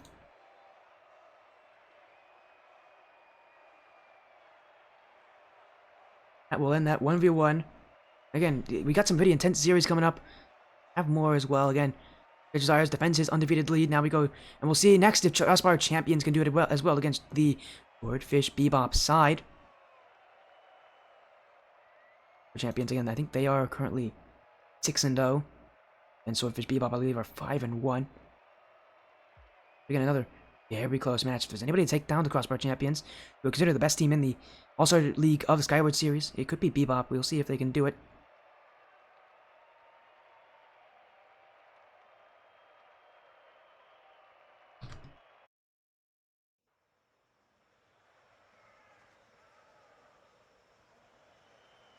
Sounds like actually Desires might want an interview. Well, again, it seems like we might actually have him in anyways. I don't usually do them for 1v1s, but we'll get him involved, I guess. As again, we'll move back to the screen as we're going to do a quick voice call here with them. As we are going to have SketchyDesires joining us for a quick little post-match presser. Welcome in, SketchyDesires. 6-0 now. You stay undefeated here. Villager definitely is going to be, it was your toughest challenge so far, but you keep him away from taking you down. You stay undefeated. How you feeling? I know 1v1s can be a bit intense, so, you know, just, you have a little bit of time to kind of gather your thoughts. Ooh, oh man, ones are definitely stressful. I'll give you that much. Yeah, the first game didn't really end well for me. Losing, I believe. What was it? 8-2? It was 8-2. Yeah. Okay. Yeah. 8-2. Losing to that, I saw that he was definitely playing a lot more passive and waiting for me to make mistakes. So throughout the next matches after that, I just kind of learned, like, I kind of read that, if you get what I mean, and kind of was able to counter his play style a little bit and take the win the rest of the games. Can you describe to me a little bit about how exactly you did that? Yeah, well, I just kind of read what he was going for. He was going for a lot of air shots, and I was waiting until he was at least in my reach or messed up, and which he did, messed up a few open goals, and I just waited for those mess ups, and I took advantage of those. Yeah, of course. Again, you waited for it. You now have that. You're now 3-1 again. This has been a long season. It's definitely interesting. Tell me about it, because there's not a lot of people who step up to do the 1v1 circuit. You want to tell me kind of about how kind of the experience for you, because it's an experience most people don't actually experience. I've actually experienced it back in Indie Gaming League. I know Villager was doing an Indie Gaming League. Again, it's a unique experience to play on a 1v1 league. Can you tell me about that? Yeah, ones is definitely, if you like ones, definitely join a league.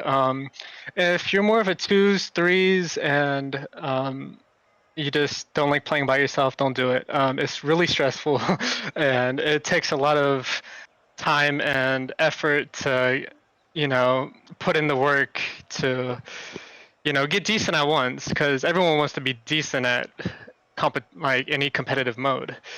But it's definitely time consuming, and a lot of effort has to be put in order to be in a competition for sure, or let alone play ones. So, I mean, anyone could do it. I believe anyone could do it. It's just about the time and effort that you put into it. Yeah, again, there's a lot of time and effort put into a 1v1, especially when you have to play against someone who definitely feels like a guy who can take you down. Again, you win 3-1 though. Before you do leave, and of course, guys, again, I want to say congratulations on your win. I've seen Villager play. He hasn't had the best history on the stream, but the only other guy who's been him on the stream before, and admittedly it was the only other match he played, was Scarecrow. You definitely had a tough match ahead of you. Villager, if he can keep up with Scarecrow back then, you can definitely keep up with anybody now, so you got to be careful with him. As, again, Scarecrow 100%. Scarecrow won in that 1v1 division, so, again, it's been an interesting season, but before you do leave, is there anything else you want to say? Any shoutouts, any final statements you want to make here on the stream celebrating your 1v1 victory? Well, of course, shout out to you. Shout out to just everyone watching, all the viewers. Shout out to all the supporters who watched me and were by my side during that match. I appreciate all of you, and that's about it on my end. Thank you so much for casting it, by the way. Shout out to you, definitely, for putting in your time to do so. Hey, as a guy who used to be a 1v1 main, and actually won a 1v1 circuit in the Indie Gaming League, I'm always happy to stream 1v1s, so I have... We got a 1v1 in the future, for sure. Oh, if you want to 1v1 me, we can definitely do that. I probably would beat you. I think I'm higher ranked than you in ones. I'm currently like Diamond 3. So, oh, wow, okay.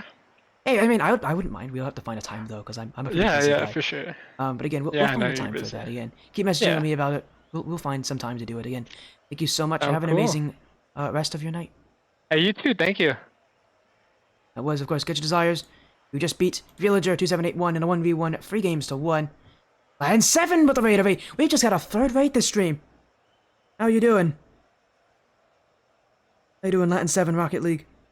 Yeah, your match isn't tonight. I am going to be streaming you guys on Saturday, though. And you're the 3rd raid tonight. We had Crouton. We had Angel Outlaw. Now we have Latin 7 rating us. Thank you so much. What were you streaming, Latin Sevi? Sevi? Latin 7. How are you doing this? Oh, thank you for the follow, Many Magic. Again, I'll be seeing you on Saturday. Again, that's our 2nd series done tonight. We actually have a couple more matches to go. We got one more series just coming up. It's gonna be Crossbar Champion Swordfish Bebop. And then later tonight, I'm gonna be running the stream again, version 2 Ozymandias. Do 3v3 matches, so you might want to stick around. This is gonna be some pretty good Rocket League. These are good teams. As again, we'll be going to a quick intermission. Sorry about that. Again, if you guys want to chat with me, I will be here. We are going to go to the intermission screen, though. We'll be back very soon with this 3v3 from the Skyward series.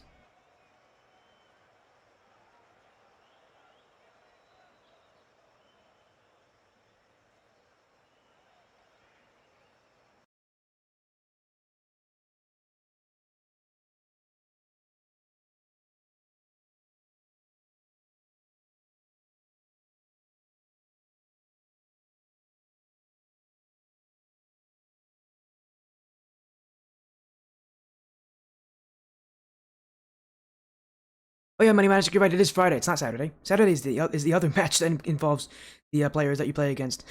My bad. It's Friday. Yeah, I'm looking forward to that Friday 2v2 match. That'll be fun.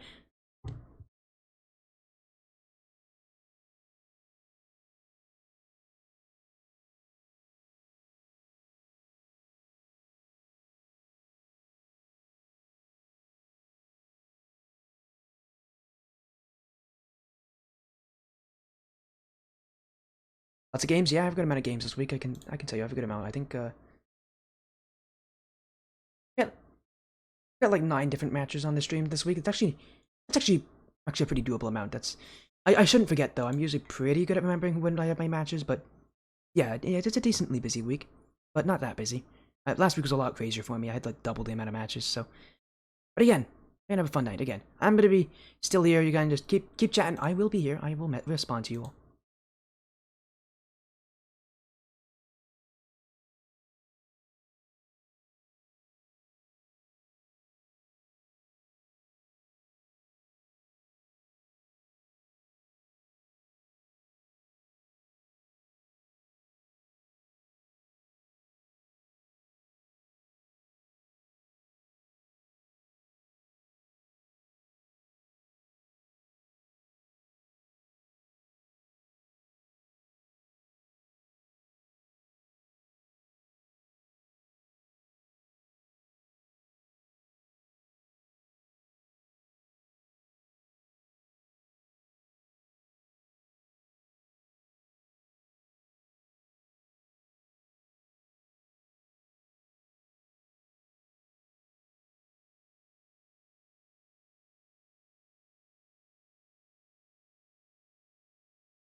As thank you for showing your support in chat, SketchyDesires. Congratulations on your win. Things have been going good for me. Yeah, they have been. I'm going to be going to school again soon for my senior year. Uh, Everything should be fine. I'm pretty set up for it. The only thing that hasn't gone well for me is my sleep schedule. Which, that's nothing new. If you guys don't know me, it's nothing new.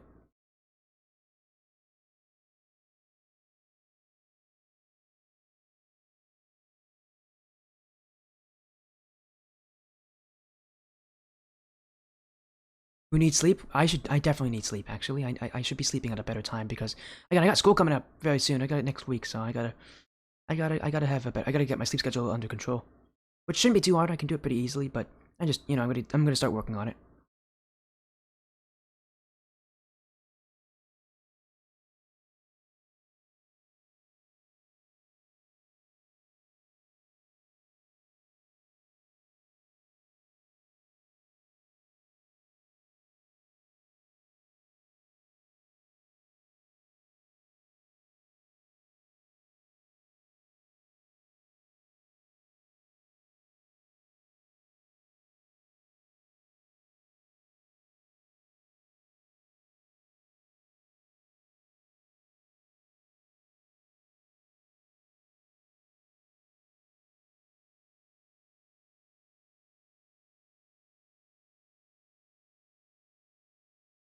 You had a 35-minute intermission?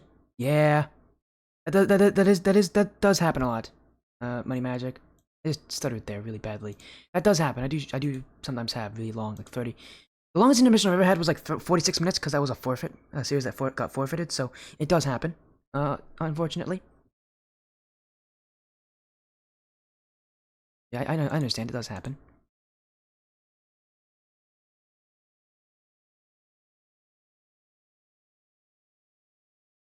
It does happen. Again, that's why I'm here. I can always chat with you guys in the intermissions. I don't mind that. Because I'm in the intermissions. It's not that I'm just not on screen. So you guys can still message me. I'm always here.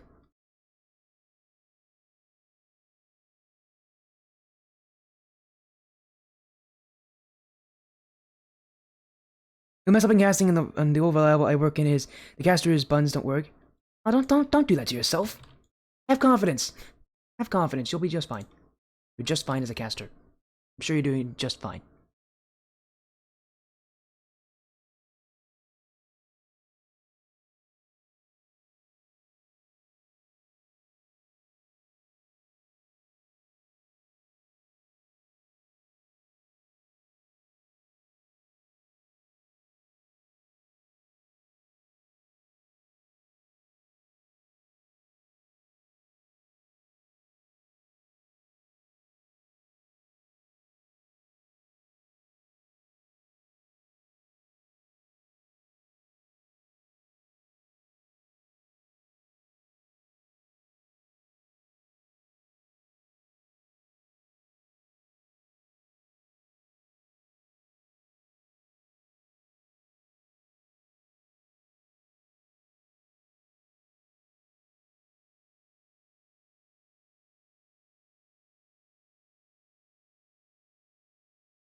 Yeah, a little bit of self-healing always goes a long way. You're not wrong about that. I personally used to make fun of myself as a caster. I don't really do as much anymore because, like, I don't really mind too much. It's the way you look at it. You make fun of yourself a little bit, but you understand that, like, you are talented. Like, just getting in front of a mic is a pretty impressive thing to do. Caster, you do it pretty often. I mean, I've been doing this for a while, so that's how you get your confidence, just by doing it again and again. That's kind of the way of a caster. You know, you're a personality like anybody else. You gotta have some confidence to be able to talk in front of people. And for me, I've always been pretty good at like talking, so in front of people. So that's why I do it in Money Magic. I just kind of I'm used to it, and also because honestly, playing Rocket League can get kind of boring. Watching people play actually isn't as boring for me, which I know is weird, but being able to talk to people is kind of fun. I like doing that. I'm a talkative guy.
Welcome back, everybody. We got more action on the Sporty stream. Hopefully, everybody is doing well. My name is Sporty FC, and our next match is the Crossbar champions versus Swordfish Bebop. If you pay attention to the schedule, you'll hear me say that every single match we're going into is going to get more and more intense. This match is very intense. Swordfish Bebop are currently 6-0. Nope, they're 5-1. Crossbar champs are 6-0. We actually got to see Bebop's one and only loss last week when they lost in a free sweep to Striker Nebula, quite a surprising loss for them. Crossbar champs, though, they've had a season full of success. They've had some pretty tough opponents, but they've done very well to beat the teams in front of them.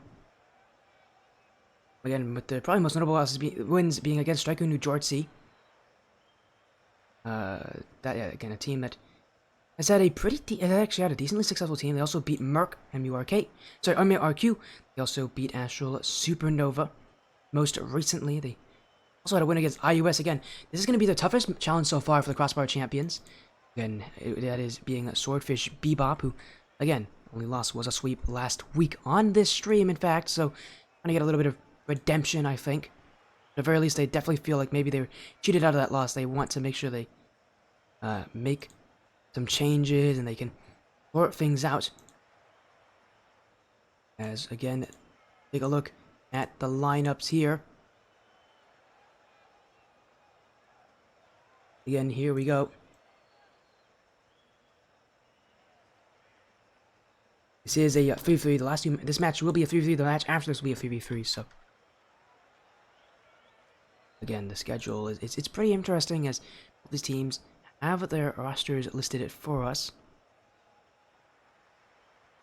Crossbar champions don't actually have a team logo though, so they've not a default logo, but Swordfish Bebop, again, part of the Swordfish Esports organization that has been on the stream a good amount. You can Swordfish Esports is an org that's pretty close to me, so I'm not on that org.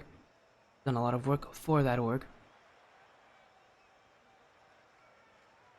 And we are just waiting. I know they're probably getting ready for their match coming up.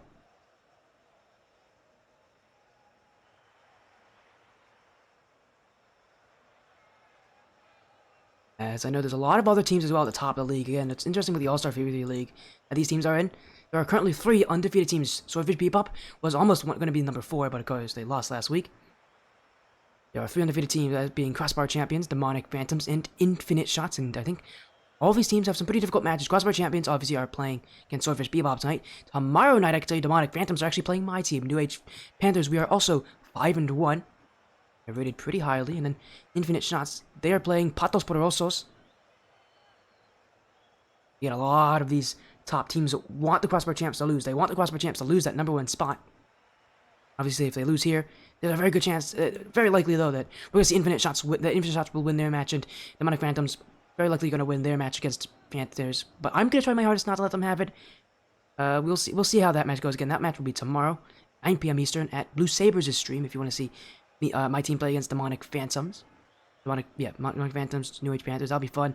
But yeah, this match, I think even more intense personally. Crossbar champions are, again, what most people consider the best team in the league, so again, they really don't want to lose to Swordfish Bebop, a team that has also been rated extremely highly.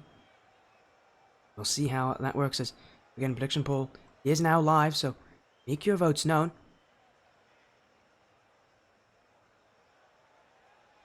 We are just waiting here for them. As we'll go back to the screen again. This will be a 3v3 best of 5. All of our matches tonight have been best of 5. This will stay with that kind of trend. Is to see what these teams will do. We'll have to wait and see their actions, and sure we'll have a fun time here in this 3v3. And rematches generally won't be too much of an issue. Again, a reminder, the match after this will be probably on a separate stream. I don't think we're going to have another. This will be the match for this specific stream, but we'll go offline for a slight bit. We'll be back for that match, which will be version 2 Ozymandias. Again, that will also be a best of 5.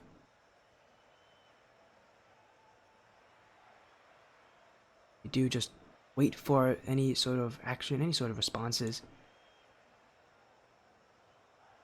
As soon as we get anything from them, we'll let you know.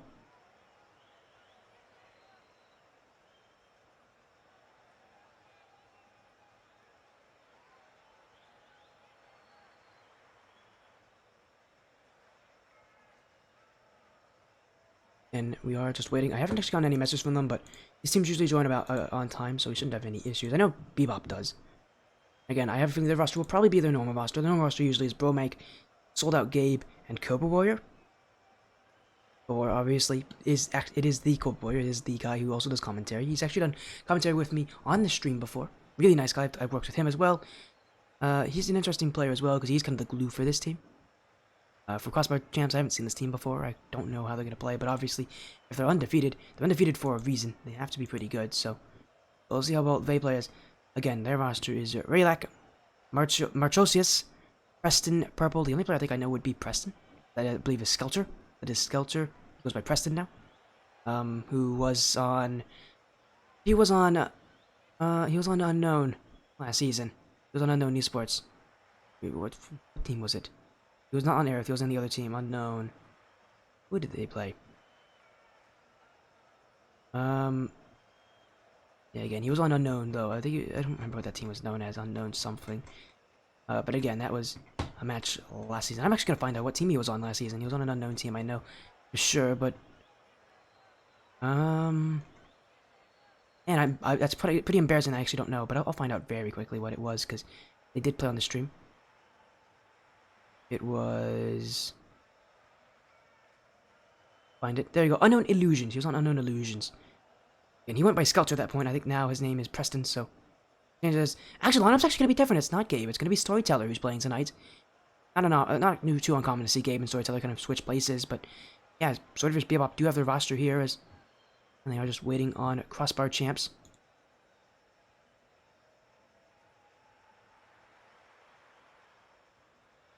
Again, we will get this matchup started as soon as both these teams join the lobby. We have a little bit of time, though, but... Of course, again, I want to get this match started as soon as possible. Heard Bromake's ready to cook? Hello, Bromake, how you doing? Referring to yourself in the third person, that's a new one. How you doing? Good luck in your match tonight. Hello, Cobra. How am I doing? Oh, I'm doing great, thank you for asking me. It's a long night for me. This will be actually my third or fourth match tonight. I got another match kind of later tonight, so... You guys want to stick around for that, although, I don't know, some of you might be really sleepy at that point, but... Yeah, it's been a long night for me. We've got a 2v2, a 1v1, and now we got a 3v3.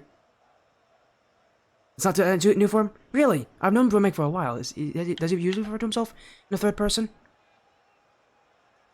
Koba's going for 50 goals in one game. Hey, Koba, if you hit 50 goals in one game, I'll give you $1 million. How about that? I doubt that's happening. I'm very confident you're not hitting 50 goals in a game. It's not happening, Cobra, but... Oh, Cobra wants to bet with me. Alright, then. Crossbar Champs do for us, so that we can get $1 million. I don't think they're going to do that. I think the Crossbar Champions would like to win this series, but we'll see how it is. As hello, Frostbite. Yeah, Frost. Hello, how you doing? As we do got Preston, Marchosius, and Raylak. Marchosius is a surprisingly difficult name for me to pronounce, even though I'm usually pretty good at those kind of names. As they are in the lobby here, so let's get this best of 5 started. It is a 3v3 matchup here for the Skyward series. Crossbar Champs are 6-0. Swordfish, Bebop wish they could be 6-0. They lost the last week. Now, trying to take down one of the top teams in this league. So many other teams tied with them. Again, it's a 3-way tie for first place. Crossbar Champs trying to stay in that race here. If they lose this week, they might as well be out of it. Swordfish, Bebop trying to take them down, but like, if there's anything I can say is that the Crossbar Champs are going to be a tough team to play against. We'll see if they can do it. As again, this is game 1 of this best of 5. Swordfish, Bebop in the orange. Crossbar Champions in the blue, and Crossbar Champs already kind of so they have that aggression, but yeah, so far about these teams, there's just a lot of speed. Not too surprising for top teams to the All-Star League to be pretty fast compared to everybody else. Again, Swordfish, Bebop may think they should have been 6-0 at this point. Obviously, if you guys knew anything about last week, you would have been on the stream, you would have seen they lost to Striker Nebula in what was probably one of the craziest upsets I've seen on my stream in a very long time. And saying that, I don't think you want to mention too much in front of the Swordfish Bebop players, but, well, unfortunately, they did lose to Striker Nebula. Now, they're trying to prove that that they aren't one of those teams that kind of crumbles by the end of the season. A lot of teams start off so well, and they kind of fall off at the end of the season.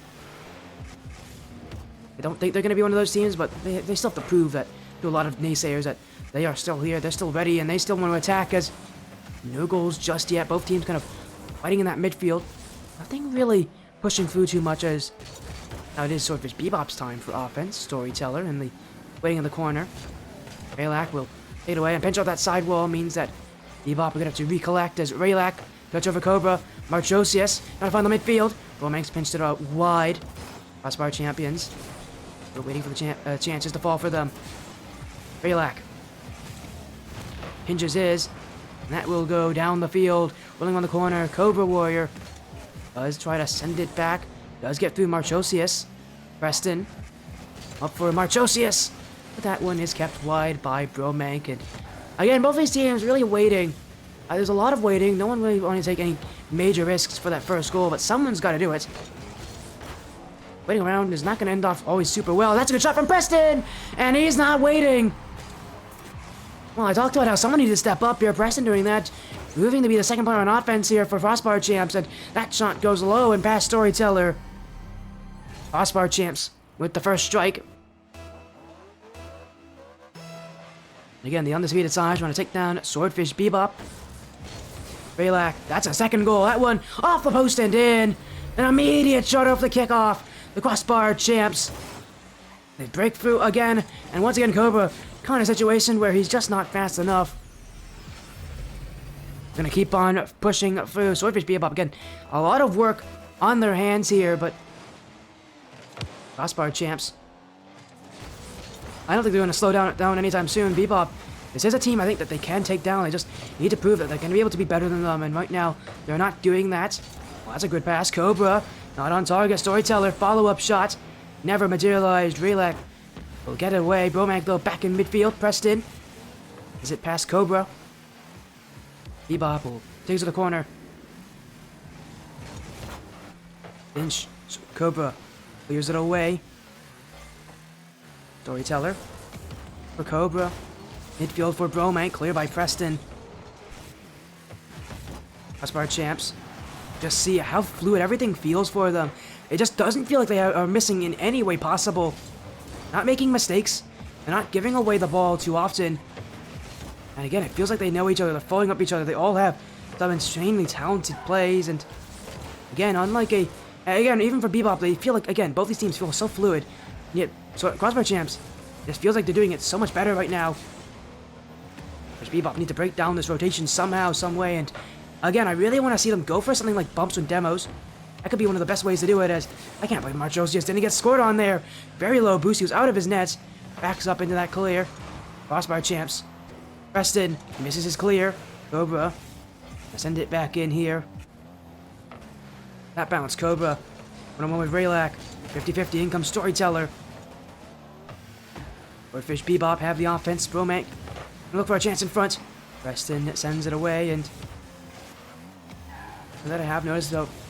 Again, it feels like it's just a kind of a start of a game. Both these teams trying to play, and I have noticed that especially Swordfish Bebop like to pass. Crossbar Champs definitely trying to, not as much. Their passes aren't nearly as well connected. I think what they fail in their kind of connection in the passes is what they make up for, and this being able to challenge in good position and being able to follow each other up. It feels like there's no weak link on this team.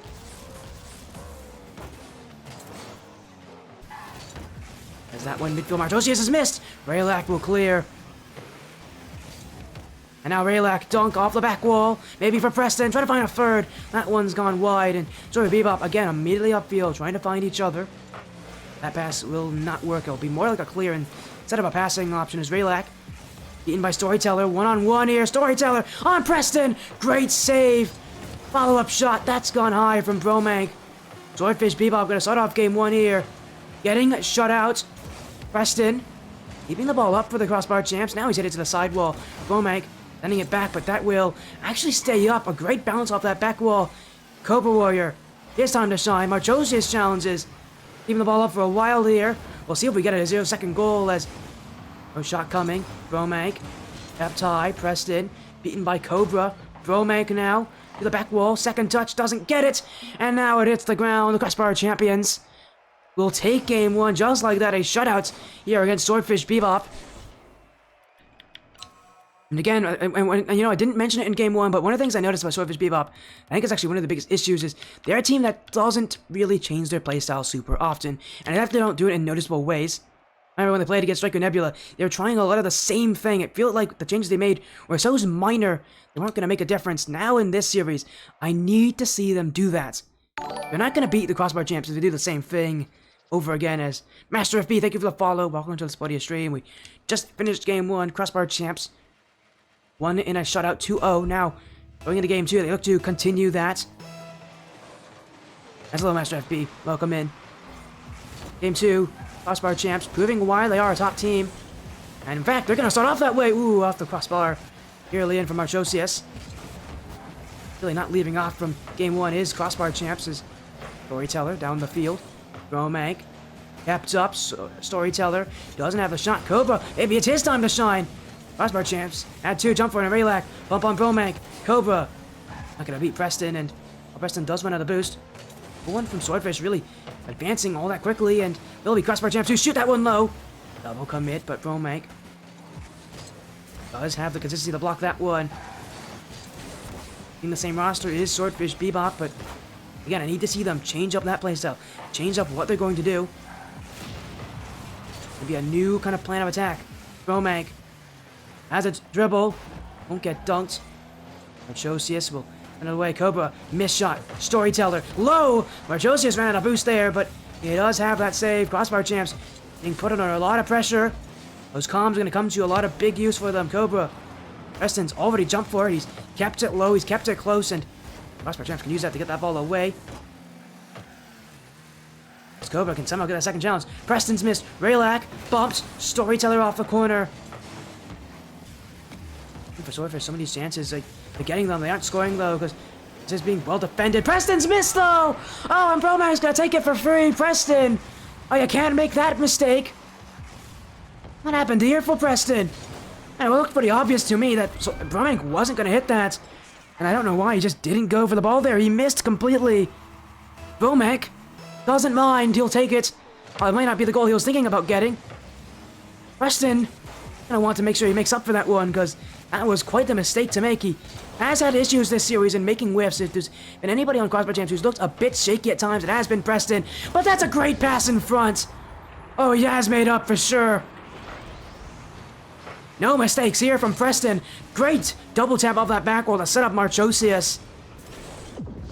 Crossbar champs, 1 goal right back.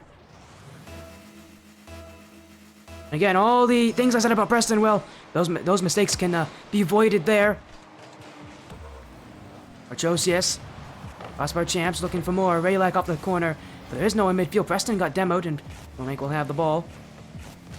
Dribble. Archosius aggressive challenging there, but does force Bromank to kind of hit that back wall instead of going for the net. And this one will also lock with the Cobra. Ooh, double commit there. We saw 2 players from Swordfish jump at the same ball. Raylak. Light touch. Archosius trying to beat Storyteller. Swordfish Bebop, a demo there. We haven't seen a lot of that. That one looked more incidental than anything else. Bromank. 50-50.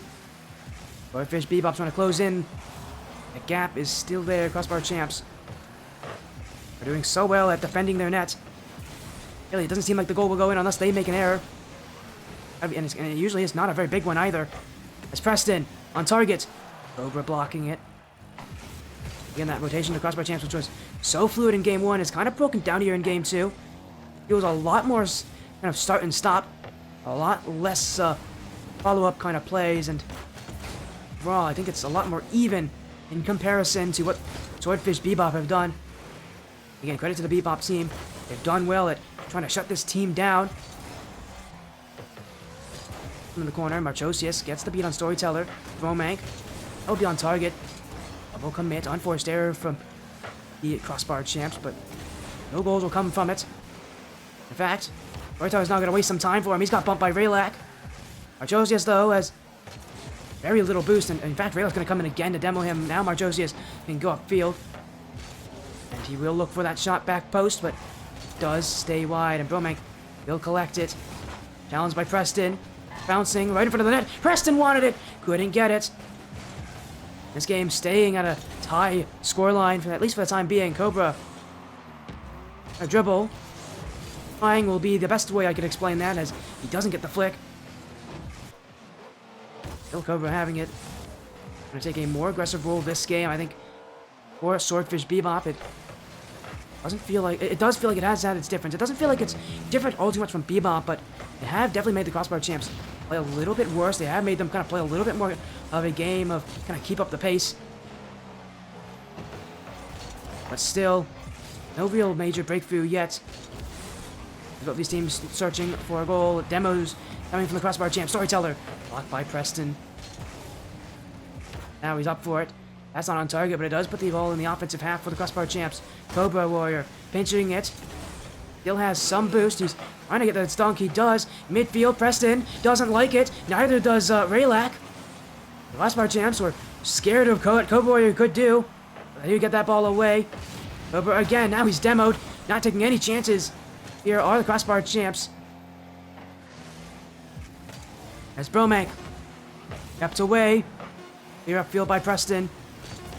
Swordfish Bebop getting better at holding the offense, at least for these 5 minutes. But now the ball will go towards the ground. Storyteller can't catch up. Game 2 will head to overtime. As this one will build on that side wall. Storyteller. Midfield. That's a bad touch. Preston! Oh, he's missed the target. A chance for the Crossbar champs. I don't see that kind of a play very often. The ball is absolutely passed right to your front bumper. Preston could have and probably should have done better on that shot. Don't get chances like that very often. And now Raylak, here's his opportunity. Miss. Cobra missed too. Bromank down the field. Preston! Oh, what is he doing? For the second time this game, Preston's defense comes under fire. Was he just not expecting it? He took a very long time to jump. Whatever it is, he's just given away this game to Swordfish Bebop. Preston needs to make at least one of those saves. He couldn't do any of that game, and well, he's going to have a really tough time here because that was not a bad game from Preston. But unfortunately, plays like that can definitely be your undoing. Preston, 2 times on defense where he's not been able to come up with a crucial touch. Swordfish Bebop with a win. That's all that you really need to win a game.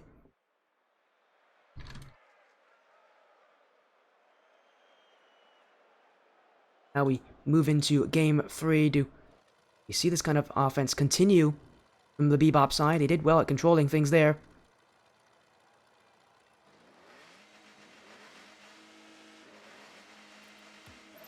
As here we go. Tied up series. A lot of pressure, I think specifically on Preston. I know I've called him out a lot, but it is, again, his defense that ultimately, unfortunately, cost them that final goal. Well, it wasn't really his fault for that loss. Mistakes do happen. And what really hurt for the Crossbar champs that game wasn't really actually the defense. Their defense was fine. They just couldn't get off field like they did in game 1. Again, only scoring 1 goal.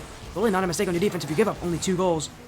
While they were based on errors there from Preston, what really hurt was that offense from them. If you can only score once, that's probably not enough to win a game. Swordfish Bebop doing well to answer back, and Crossbar champs, a lot of pressure on them to perform as Archosius trying to find it midfield. Preston off the back wall. Raylak with the pinch. Another demo, this one from Bromank. All these teams starting to get more and more scrappy with their demos. Archosius, that's gone backwards. That actually could be a pass to Cobra. That will be Storyteller who will find it. Cobra didn't get the touch there. And again, it's what I don't know what again. Crossbar champs, that fluidity. They seemed unbreakable in game 1, and now as we progress more in the series, they're making mistakes that you just wouldn't see from them starting off this series. Some very strange plays. I don't know what's causing those errors. Just mechanically, whatever's happening with them. Starting to fall into a bit of a slump with these errors on defense, and that's really all that Swordfish Bebop are taking advantage of. They aren't getting a ton of shots otherwise. And if the Crossbar champs continue to do that on defense, they're going to continue to have goals against them. But their offense having been as shut down as it was last game, every mistake is going to matter so much more. Storyteller, he'll force it through! Number 2 for Swordfish Bebop. Number 2 for Storyteller. On the Swordfish side, trying to make life difficult.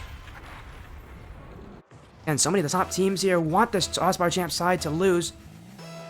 Well, there's no better way to do it than to watch as one of the other top teams take them down. But for now, game still only at its beginnings. Preston didn't put it on target. I don't think he expected that shot for free.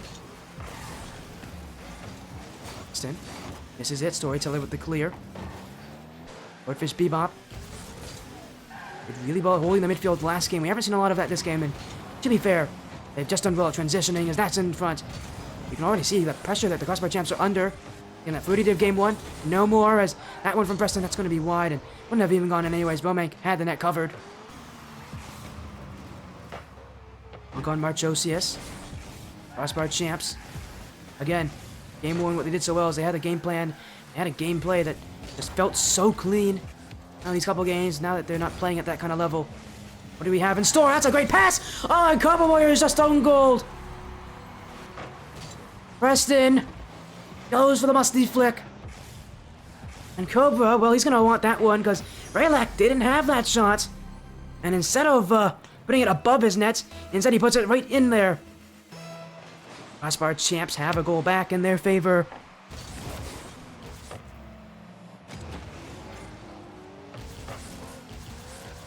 And a goal like that can definitely bring things back for you, even though it's an own goal. Crossbar Champs, you know, still some semblance that they can come back into this one. And this series far from over, and we know that they can take them to Swordfish Bebop side. They've kept up with them.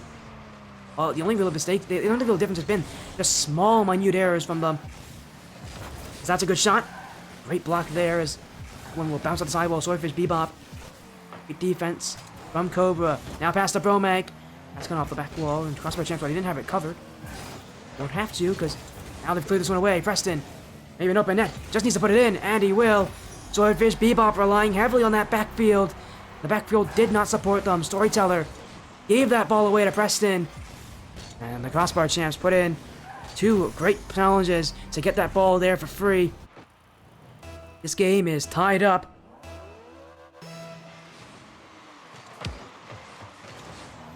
Again, all it has been minute errors that have been capitalized for both these teams. Again, while I talk about them a lot in a series like this, if that's really what's being kind of the big difference maker has been those errors, and there's not a lot that really separates these teams. Again, both these teams so strong, and I don't see a lot of those errors very often. And teams are just really good at countering them. Again, against most teams, those kind of errors are not getting capitalized. They're gonna be just the teams would be just fine to recover from them. Against these teams so good. Are able to play perfect Rocket League as Preston on target. Bromank gets the save. Flick over Raylak. Back in by Marchosius. Dunked by Bromank. Preston will try to keep the ball away here. That's a great touch from Preston. Leaving it right for Marchosius. Well, just like that is a bit dangerous. Putting it in the midfield like that. He knows that Swordfish don't have an option there. They're not going to challenge either. Means that Crossbar Champs can try to get this ball away. Still, they play defense. Raylak on the back wall. Second touch. Cobra, shot, goal, Cobra Warrior. Now the lead's back for Bebop. Always feeling like they're one step ahead of this team. And that touch from Raylak, he was trying to outplay Bebop on the initial challenge. Bebop didn't challenge. They waited. They waited for that touch, and it will favor them here. Cobra Warrior. Again, he's the kind of player who can be more aggressive if he feels like it. That shot there might be what could be. It could be what the game winner will be. We'll see if that is what happens. Marchosius. Preston trying to get the jump on Bromank. Midfield, Raylak beaten by Storyteller. That's going down the field. Marchosius with the pre-flip. The Crossbar Champs stay alive in game 3. 20 seconds now and counting. Storyteller cleared by Marchosius. Bromank. They keep things here for Bebop. Marchosius on low boost, 50 with Bromank. Time running out here. Bromank trying to keep it away. This one hits the ground, but not in time. It's off the corner. Marchosius and Raylak to Preston. That one, Bromank will let it hit the ground. Swordfish Bebop take game 3. Always feeling like they were one step ahead in that final goal from Cobra Warrior. so impactful. They could now potentially beat a team that no one has beaten before. Utopia Coliseum, the destination. We could see the series end here. But can they do it?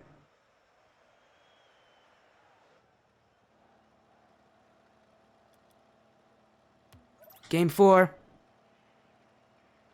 Teams are ready. Who will do it? That's a goal off the kickoff from Preston. 1 second in.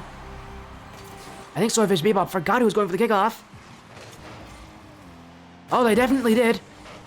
Now, I don't know what was that, but that is a kickoff I do not like. Cowboy went for the opposite boost. Yeah, that's a bit of a confusing play, to say the least. Swordfish Bebop. I hope I never see that kickoff again.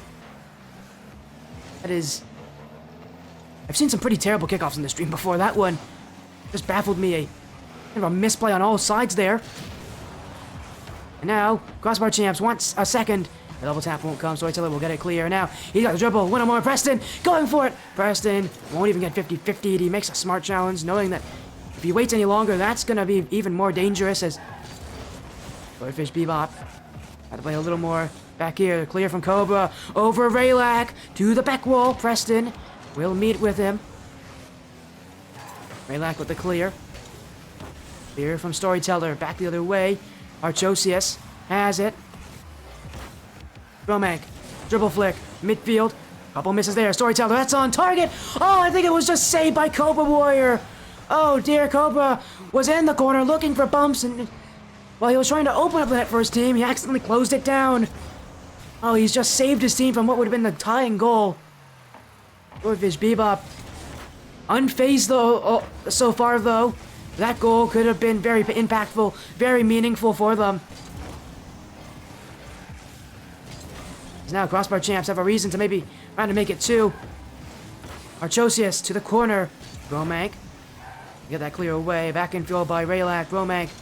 Raylak. Preston. Gets over Cobra. Storyteller. Get that clear away. Marchosius. Almost got that bump, but look for a back pass to Raylak instead. Crossbar Champs again, always trying to find each other. These teams, so often, again, their plays kind of revolve around being able to pass, being able to seek each other out.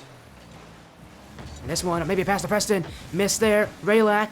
That one is about as bad as it could have been. He could have put a lot more power on that shot. Crossbar Champs, what could have been a second goal, instead ends up being a shot that is not what they wanted. While there's only 1 goal this game, while Champs still leading, that 1 goal could be become 0 with 1 shot from Swordfish Bebop. Raylak, the back wall, Bromank. Keep it wide. He's got that touch over Preston. Cobra by Raylak as this will bounce midfield. Storyteller jumping very early. He does have the pinch. He won't get the dunk on Marchosius. Our Champs holding this one well. That's a back down pass. And it won't go on. Marchosius now. That's on. That's 2. Oh, it comes from is this pass down from Preston. It's just such a smart play. And it's one that you don't expect that often. You don't see players go for that so often and hit it so well. But obviously, we've seen the Crossbar Champs. We know they have the mechanics to do it. Up by 2. Swordfish Bebop, a shell of what they were the last game. Their offense is completely gone right now. Whether it's just that first goal going against them or what, but again, I'm surprised their offense is just like not here. It feels like it's not impactful at all. Feels like they're more so trying to chase things as Storyteller. Dribble. 2v1. Oh, what a save from Marchosius. It doesn't help Storyteller all that much that he did shoot straight at him. And now a miss from Bromank. Raylak didn't put it in, but from Preston, that's not on target either. That should have been a goal for the Bebop as a 2v1. A great save from Archosius, but again, it doesn't help. Storyteller did shoot straight at that defender. And then against most teams, that would work. Not against Crossbar Champs. You got to do a little better. Is Bromank trying to pull his team back, get a little confidence going. Cobra jumped at that for whatever reason. You see the desperation here coming from Swordfish Bebop on that offensive push. Cobra now. Hans by Raylak. Bromank in the midfield. Dribble. Does bait in 2 challenges. This is one that Swordfish Bebop won't even get a clear on. Bromank now. Look at the 50-50. He actually has one off that back wall. Raylak waiting for the shot from Storyteller. That's going wide. Cobra Warrior. Blocked by Preston. As off the back wall. Raylak. Saved by Storyteller. Now a demo comes out from Raylak. Crossbar champs want game 5. Just want to see if the time will tick down. It feels so slow for them. They're doing so well at holding the pressure. Now, a miss from Bromank! And I tell you, it's all these minor errors, these little missteps. Bromank's usually so consistent. But you can tell that maybe the pressure just got to him there. Crossbar champions. Now game 5 seems almost inevitable for them. 3-0. Swordfish Bebop. No goals to even speak of for this game. Again, well, this series is going to go to game 5. It's going to be close. It does feel like, though, that once Crossbar champs get 1 goal, Swordfish Bebop completely shut down. It is a combination of the factors of Crossbar champs being confident, Swordfish Bebop maybe starting to kind of lose a little bit of that confidence after getting scored on. As for this game specifically, they got scored on so early, and then after that, they just didn't get their offense started. They didn't really get their game plan going. And now that means that it will lead us to Champions Field for the second time tonight. We're going to go to Game 5. Will be between these two teams. As yes, Penguin, Cobra, this is Cobra Warrior, who is playing for Swordfish Bebop. He is a caster for Swordfish Esports. He's actually one of the starters for the Bebop side. He's been very consistent, but again, this series so far is one where, especially this game, Bromank really didn't get his thing started for Swordfish Bebop. They rely heavily on Bromank. He's one of those players who does usually find a lot of success. He's a very high-ranked player. He's extremely consistent, but this game 4 was a pretty poor performance from him. He really just did not get involved, and when he did, one of the plays that he made was a misplay, a mistake, a whiff that would lead to the 3rd goal for the Crossbar champs that secured game 4. Now in game 5, these teams have a lot more to do, and again, this decides who wins. The Crossbar champs wins, they keep their undefeated season. The Swordfish Bebop wins, they'll advance to 6-1 with the Crossbar champs going down to 6-1. We get a match with a lot of tense action, and really, this first goal is going to matter so much for the Crossbar champs. If they can get that first goal, they're going to have so much confidence. You saw it last game. If Swordfish get it, this game's going to be pretty close, I think. As a miss from Raylak and Marchosius, Cobra on no boost. Didn't even get a chance to 50-50 as Raylak takes it away. Now in comes Storyteller, pinch across to Cobra. That one off the bar, cleared by Raylak. Crossbar champs were basically stumbling over each other on defense. Notice that Cobra Warrior had an open shot. He almost put it on target as well. As Gabe is subbing in, he'll pass to Cobra! Into the back of the nets! Swordfish Bebop! They subbed in Gabe! And this one, starting off the play created by Gabe! Goal 1 goes to Swordfish! What a call, a captain's call there from Bromank to sub himself out. He brought in Gabe. Swordfish Bebop, the substitute. Already making some changes, but here comes Preston. That one blocked by Cobra Warrior. That demo should open up some space for the Crossbar champs. If they do wish to challenge, they don't actually do. They want to stay back. They want to wait for this one in midfield. A little bit of tension here for them. Crossbar champs want that offense, but they don't want to commit too aggressively. All it takes is 1 or 2 challenges. They pull through without a miss. So sold out Gabe towards the net. It's weak though, and Preston will get back to it. Cobra Warrior gonna put it back on target off the back wall. Miss from Marchosius. Shot from Storyteller, and there's the 2nd goal of the game. Crossbar champs didn't read the back wall hit. Marchosius was not even close to that one, and Storyteller gets it for free. 1 shot, 1 goal. Swordfish Bebop now have a multi-goal margin.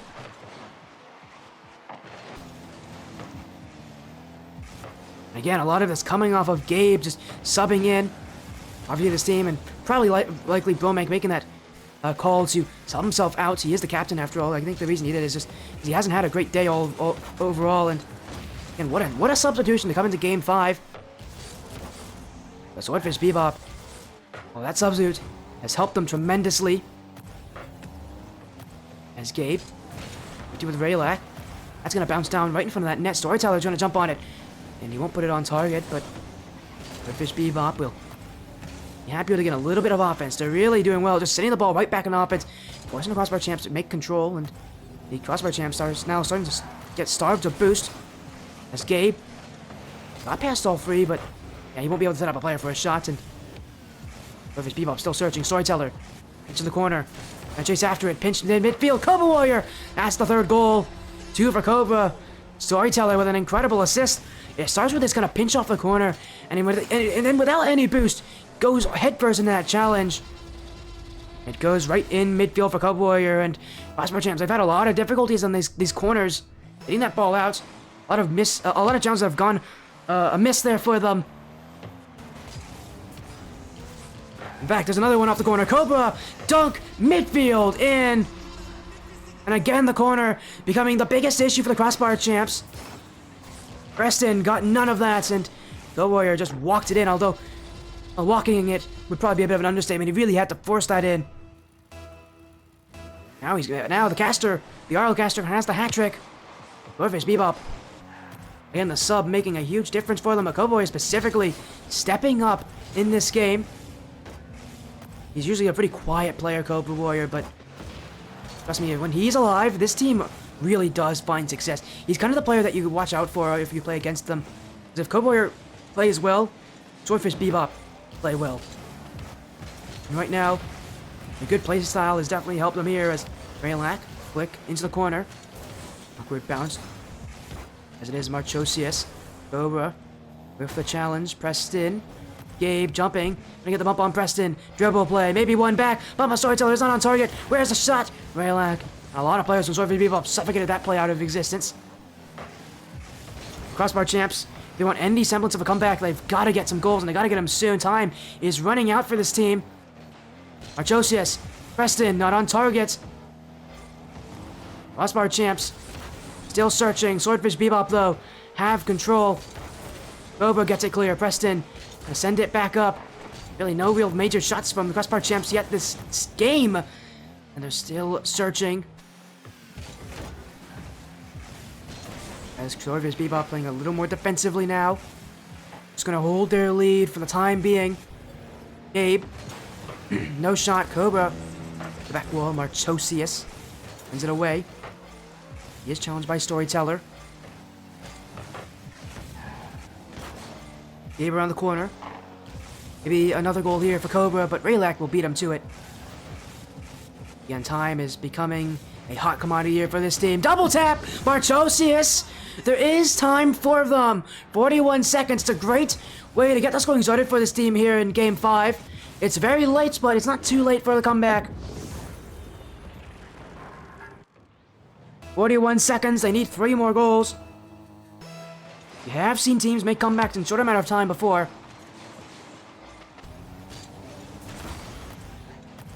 So rolls the back wall. Nothing there, pressed in. It's a clear to Cobra. 30 seconds as the countdown. Archosius to the corner. Swordfish Bebop not having a problem waiting here. Preston has that touch. Cobra, send it back in. Archosius getting kind of beaten on the backfield. He still has that read. Storyteller, that's a back pass to Cobra. Preston wants it. Backflips. Marchosius ends up high. Gabe will make the read, and that will take away the rest of the remaining time. Swordfish Bebop have Game 5. They have the series. The once undefeated Crossbar Champs are undefeated no more. Swordfish Bebop take them down. We see one of the top teams meet their match here tonight in the Crossbar Champs. Swordfish Bebop take them down in a very tense series, Game 5. They got off to such a good start, they could hold on to it, and the Crossbar Champs, they just couldn't keep up.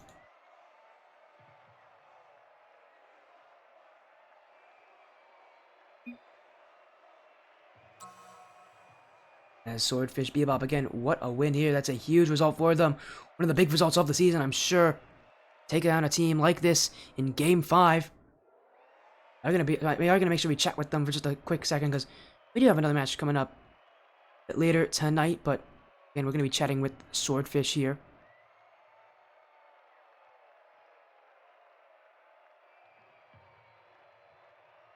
Again, what a match. What a win. Goes to Game 5. All you Swordfish fans, I'm sure, are very, very happy with that result.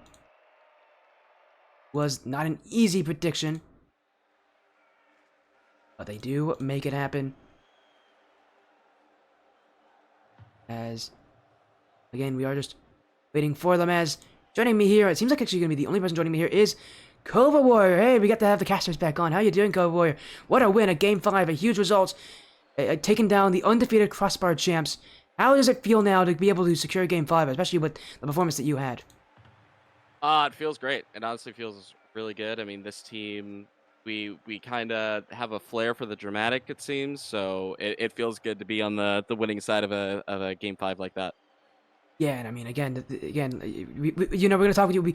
We have to talk with you about it because it happened last week. You guys lost your undefeated record to Striker Nebula on this stream in a sweep. Did that match have any effect on your feelings here against the Crossbar champs?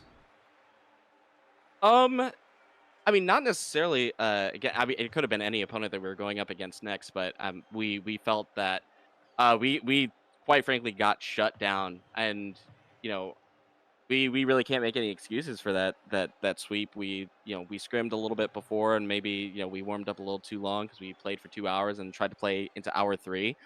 But at the end of the day, we just weren't able to score, and so a lot of what we were focusing on is like focusing on the little things. And we felt like we played well. It's just a couple opportunities we could have put away, but a lot of what we were talking about, not only last week we would play, but this week is just playing our game, making sure we're not taking ourselves too seriously, and then having things work out for us. So there was a little bit of that added. Like, we want to be at the top. We know there's a few teams that are undefeated that are tied at the top, and we feel like we deserve to be among them. But it does feel really good to play against those top opponents and know that we could compete. Yeah, it does. Again, and what was really the big decision, I think the decision that so many people are going to talk about between Game 4 and Game 5. Bromake, he made the executive decision to sub himself out to put in Gabe. Tell me about that decision. That was quite a risky choice because Bromake's usually known for his consistency, especially under pressure. But this series obviously wasn't one for him. He subbed himself out, he brought in Gabe, and that seemed to be the difference maker because Game 4 and Game 5 was a night and day difference. Tell me about that decision. Why was it made? And, well, obviously, why was it so successful? Yeah, well, I do want to say that it was a technical issue. Like, he was having issues. Like, he wasn't like, it was a dead zone thing. He said he was kind of flipping weird, and it became prevalent in that game number 4, where he just wasn't really feeling hot. We do believe we are like a full 4-team or a 4-man roster, so any combination of us can play and can put out like a product that we're all happy with. So Bromank obviously was here. The goal today was to play with Story and sold out Gabe for tonight. Gabe had to come in a little bit late, so Bromank stepped in, obviously. But yeah, we feel comfortable with any 4, and we could literally, if we wanted to hot potato it, we could. But it was more of Bromank had issue that he wasn't feeling super confident playing, and he decided to step away. And Gabe was like ready and waiting and brought that energy. You could kind of tell in the start of that Game 5 we're immediately feeling it, and we kept that momentum and then just kind of ran with it. Yeah, of course, and again, with such a win like that, you take down one of the top opponents. Again, your season has been quite impressive. I know you guys are still fighting for that top 4 finish next week. You got to do it against another really tough opponent in Invicta Empire, another team that's basically the gatekeeper to the top 4. You got to win next week to make it through. Tell me about that series. Tell me about how important this top 4 finish. Because reminder, if to all of you out there, if you do make it into the top 4 in the end of your regular season, you automatically qualify for the final bracket. So a lot of teams really are fighting for it. You guys are one of them. You got to play against Invicta, another team that is fighting for that top 4 finish. Again, what are your kind of thoughts about that series? Yeah, no, it's a really exciting matchup, and I think our second half of the season is really, really exciting, because I think the first half, we've played well. We had some forfeits as well, and I think this has been our most difficult match so far. With all respect to Nebula. I think we just like got ourselves out of it. But I think the latter half of our schedule is like what we're really looking forward to, and like really playing against those top teams. So I mean they've been there. I think you know iron sharpens iron. Like I think we're only going to get better by competing against those teams at the top. So it's really exciting for us. It's really important. I mean, not really, just for the standings, but really as a litmus test for the end of the season for the playoffs and what kind of teams that we have to prepare against. Yeah, of course, again, you guys just tell yourselves again, good luck next week against Invicta Empire. And what's also happening, I know that they're in chat here. Another undefeated team is going to be playing tomorrow, Demonic Phantoms. They're playing against me on New Age Panthers. I know that they're in here. They really wanted you to win. Obviously, you did win, so they're pretty happy about that. But now they got to play me tomorrow and my team. Anything you want to say to me or to Frost? Because I know Frostbite's in the chat. Well, Frostbite, listen, there's been some Twitter fingers running and some Twitter words going with a few of the top teams. So I like the fire that is there, and he definitely wanted us to play well against Crossbar, who again it's a tough team, and there was a couple of moments where it was really hard for us to break through, and we finally figured some stuff out. But you just gotta keep grinding. I feel like you guys gotta give them a show, make sure they don't lose the top of the tables because they're falling asleep there. So give them a good show. Yeah, I'll make sure I'll do that to them. I'll give them like an ice bucket challenge, I think. Yeah. For that match.